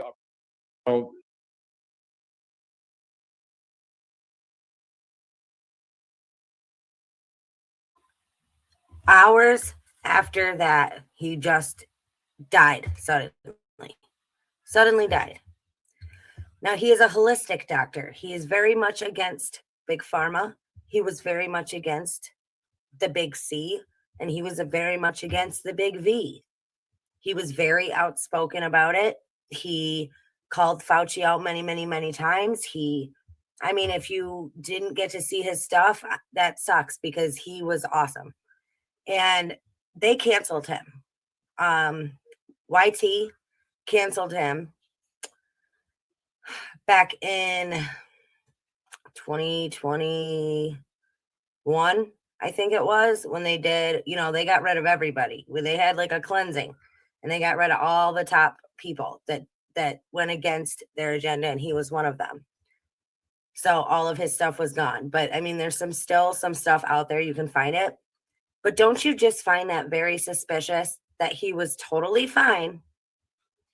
And then hours after he revealed that he was poisoned, he was dead.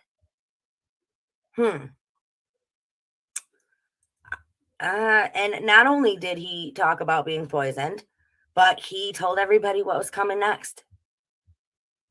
I mean, this is crazy. Okay, now let me, I'm going to read this to you. Let me pull this up. This is insane, you guys. Now, of course, obviously the person, whoever wrote this article,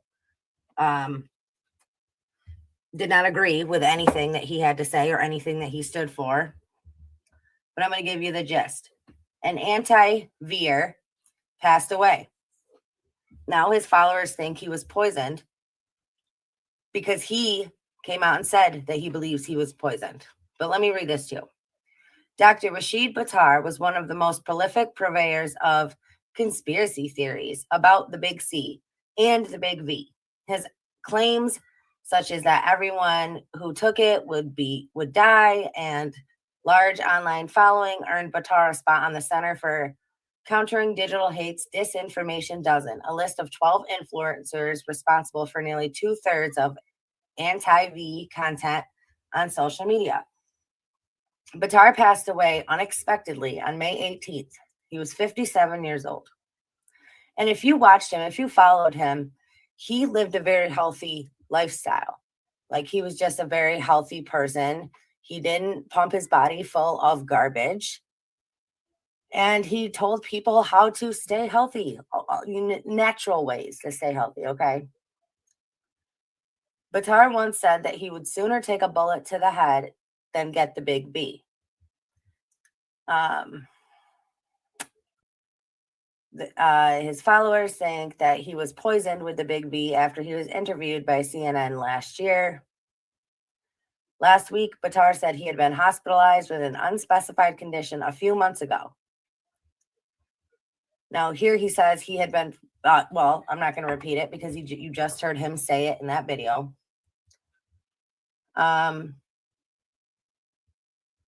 Yeah. So, I mean, here they are pushing this, already fighting this because people can see what is going on here. I mean, it doesn't take a rocket scientist to put 2 and 2 together, right? I mean, come on.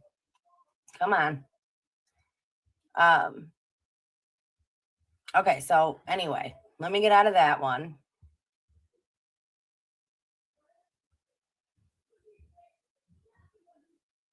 Let me see.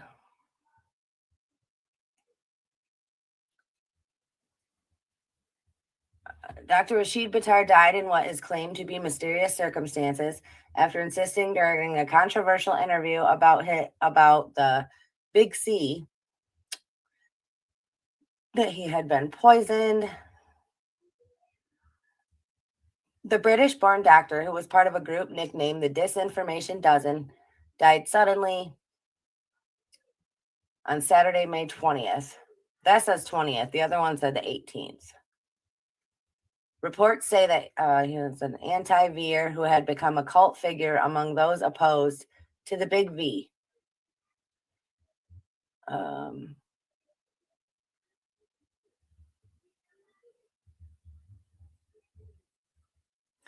I mean, it's just crazy to think that only hours after revealing this information and saying what he said, he just died suddenly. That is crazy to me. So, look him up, though. Look up and see if you can find some of the work that he did, some of his stuff. I mean, he was a very smart man.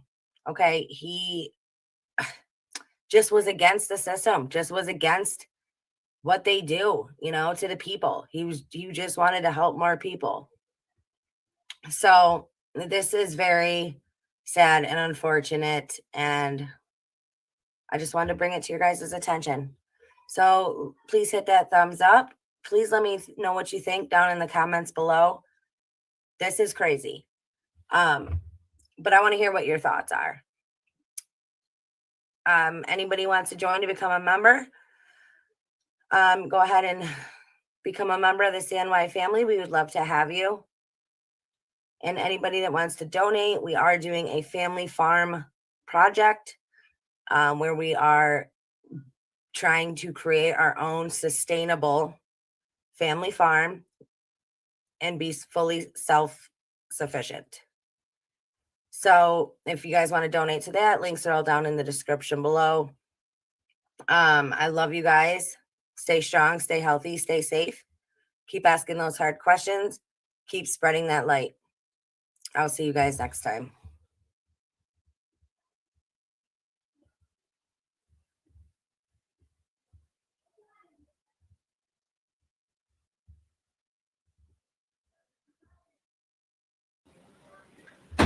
Hello, hello. How is everybody? Hope you guys are good. Hope you're having a good day. Okay, so you think this is a conspiracy theory? Well, let's just test that, shall we? Check this out.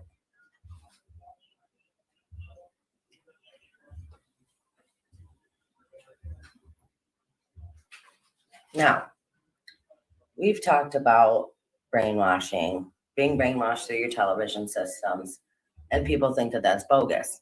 Well, I'm going to show you something here.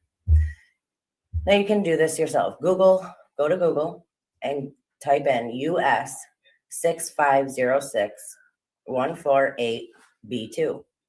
And you come to this. It's a patent, okay, that was patented in June 1st of 2001.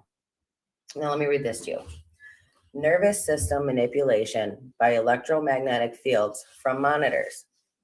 Psychological effects have been observed in a human subject in response to stimulation of the skin with weak electromagnetic fields that are pulsed with certain frequencies near half hertz or 2.4 hertz, such as to excite a sensory resonance. Many computer monitors and TV tubes, when displayed pulsed images, emit pulsed electromagnetic fields of sufficient amplitudes to cause such excitation. It is therefore possible to manipulate the nervous system of a subject by pulsing images displayed on a nearby computer monitor or TV set. Now I'll read that again to you. It is therefore possible to manipulate the nervous system of a subject by pulsing images displayed on a nearby computer monitor or TV set.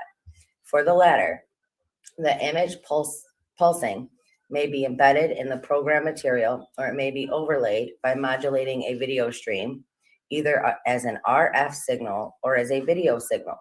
The image displayed on a computer monitor may be pulsed effectively by a simple computer program.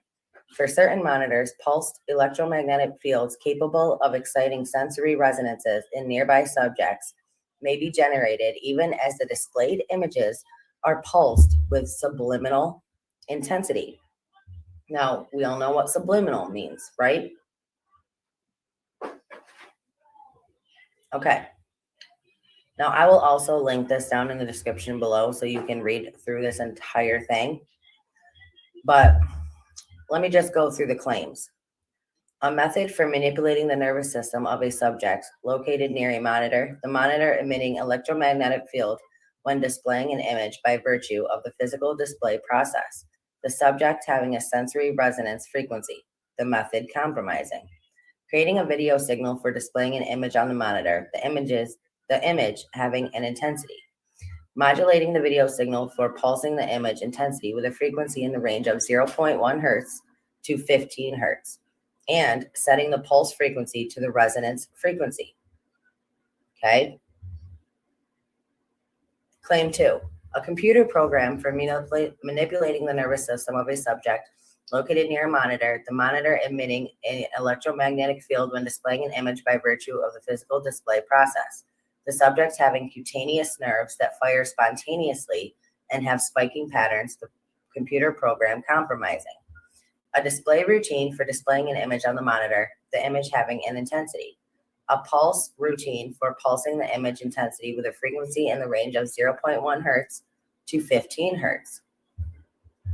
A frequency routine that can be internally controlled by the subject for setting the frequency. Okay. Now let me scroll down here. Now this gives you the background of the invention.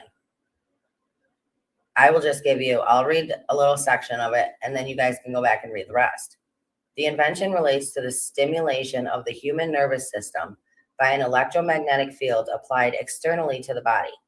A neurological effect of external electric fields has been mentioned by Weiner, 1958, in a discussion of the bunching of brain waves through non-linear interactions. The electric field was arranged to provide a direct electrical driving of the brain. Weiner described the field as set up by a 10 hertz alternating voltage of 400 volts applied in a room between ceiling and ground.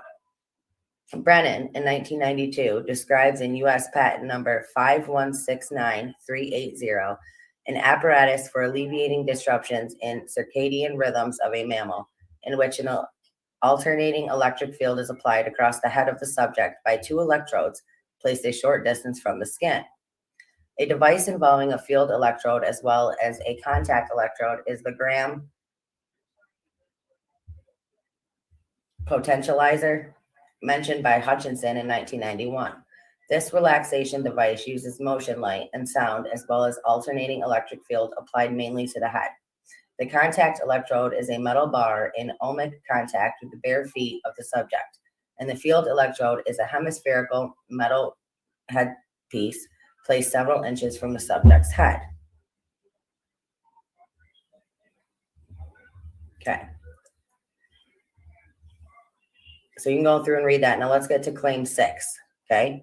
Hardware means for manipulating the nervous system of a subject located near a monitor, the monitor being responsive to a video stream and emitting an electromagnetic field when displaying an image by virtue of the physical display process.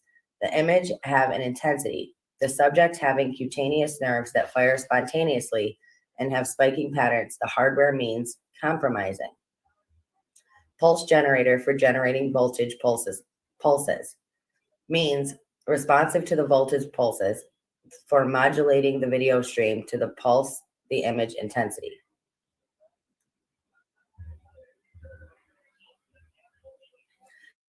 A source of video stream for manipulating the nervous system of a subject located near a monitor, the monitor emitting electromagnetic field when displaying an image by virtue of the physical display process, the subject having cutaneous nerves that fire spontaneously and with spiking patterns, the source of the video stream compromising. Okay, so let's get down here.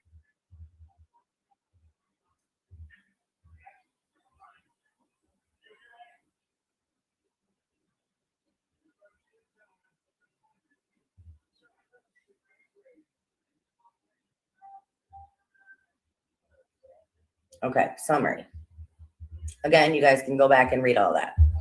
Computer monitors and TV monitors can be made to emit weak, low-frequency electromagnetic fields merely by pulsing the intensity of displayed images. Experiments have shown that the half-hertz sensory resonance can be excited in this manner in a subject near the monitor. That's y'all, okay? That's people. The 2.4 hertz sensory resonance can also be excited in this fashion. Hence, a TV monitor or computer monitor can be used to manipulate the nervous system of nearby people. And now let me say that again. Hence, a TV monitor or computer monitor can be used to manipulate the nervous system of nearby people. The implementations of the invention are adapted to the source of video stream that drives the monitor via a computer program, a TV broadcast, a videotape, or digital video disc, DVD. So, no matter what you're watching, right, you're getting these frequencies sent to you. For a computer monitor, the image pulse can be produced by a suitable computer program. The pulse frequency may be controlled through keyboard input so that the subject can tune into an individual sensory resonance frequency. The pulse amplitude can be controlled as well in this manner. A program written in Visual Basic is particularly suitable for use on computers that run the Windows 95 or Windows 98 operating system. The structure of such a program is described. Production of periodic pulses requires an accurate timing procedure. Such a procedure is constructed from the get time count function available in the application program interface, or API, of the Windows operating system, together with a extrapolation procedure that improves the timing accuracy. Pulse variability can be introduced through software for the purpose of thwarting habituation of the nervous system to the field stimulation, or when the precise resonance frequency is not known. The variability may be pseudo-random variation with a narrow interval, or it can take the form of a frequency or amplitude sweep in time. The pulse variability may be under control of the subject. The program that causes a monitor to display pulsing image may be run on a remote computer that is connected to the user computer by a link. The latter may partially belong to a network, which may be the internet. Now let me say that to you again. The program that causes a monitor to display pulsing image, so the program that is controlling it, showing you this image, okay, may be run on a remote computer that is connected to the user computer by a link, meaning a network, which could be the internet. So through the internet, so when your computer connects to the internet, they have all the rights to send you these videos, these pulsating frequencies through your computer. Okay, since 2001, this has been happening. Psychological effects and the nervous system, okay? For a TV monitor, the image pulsing may be inherent in the video stream as it flows from the video source, or else the stream may be modulated such as to overlay the pulsing. In the first case, a live TV broadcast can be arranged to have the feature embedded simply by slightly pulsing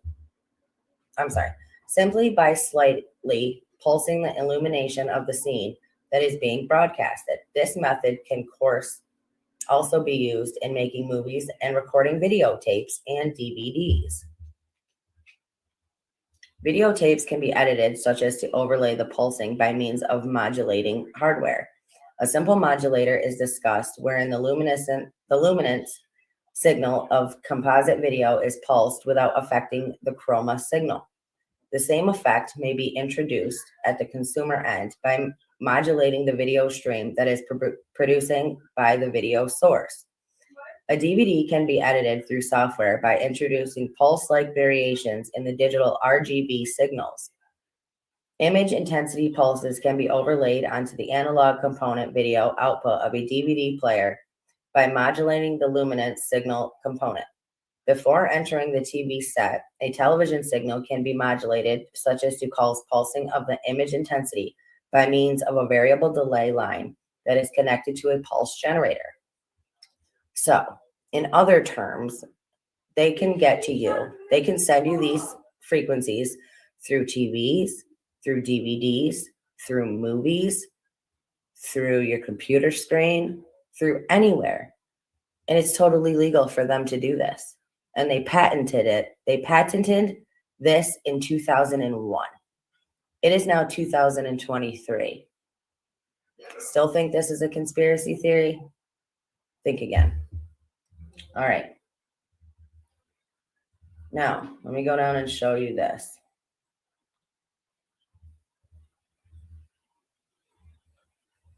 And it goes through all the different types of TVs, LCD, LED, all of that. Now, let me see if I can find you these pictures.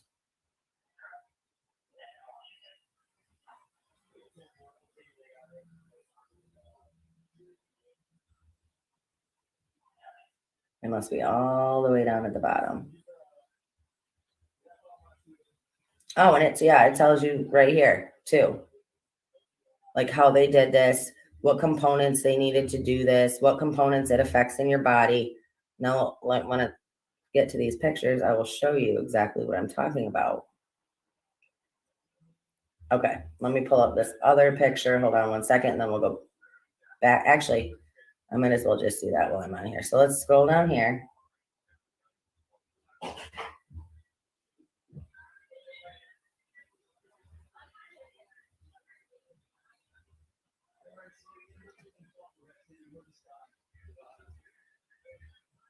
Patent citations.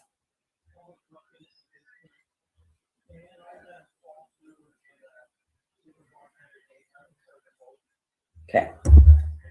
Now here's all of these. And they priority date 1967, 1987, 1988, 1991, 1993, 1995, 1997, 93 again, 95. So this Hendrikus G. Luz is the one who has this patent in 2001. Okay. Pulsative manipulation of nervous systems. Electric fringe field generator for manipulating nervous systems.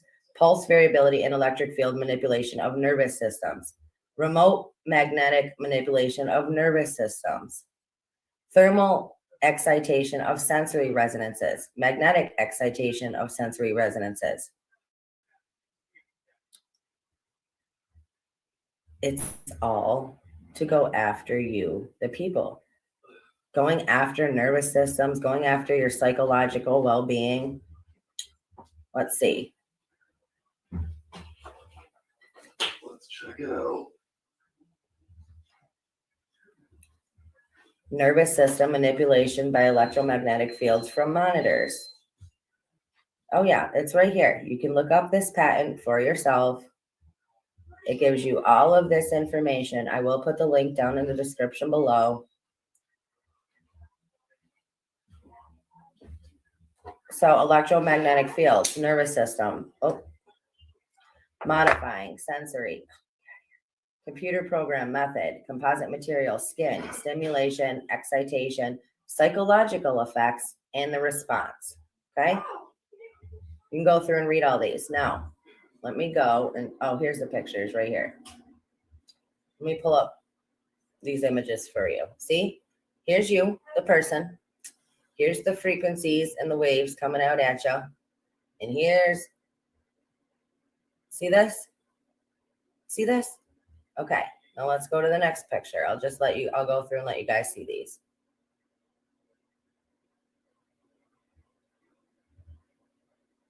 Oh, that's not any better.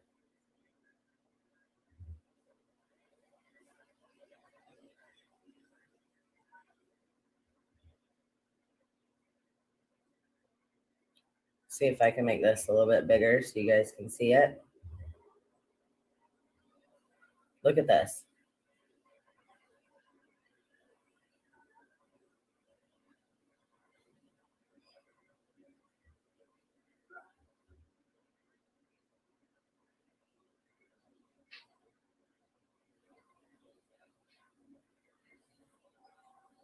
Internet, remote computer, all up into yours.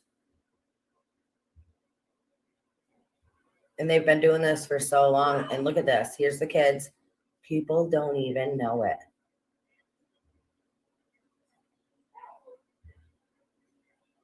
Now, I have another video that I did. You know what? I'm going to link that one down in the description below too.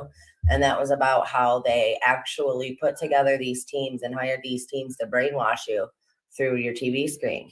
Now, when they go, which I knew, but again, this is like a step above that because they've been going after people's psychological well-being and people's nervous systems for all this time, and nobody knows. So again, I'm going to link this article down in the description below. I'm also going to link my first brainwashing video that I did. And I'm telling you, if you have any questions, go watch that video. I go through all of the information. I pull up everything. You know, I'm not making any of it up. And then you have this, which you can go and Google yourself.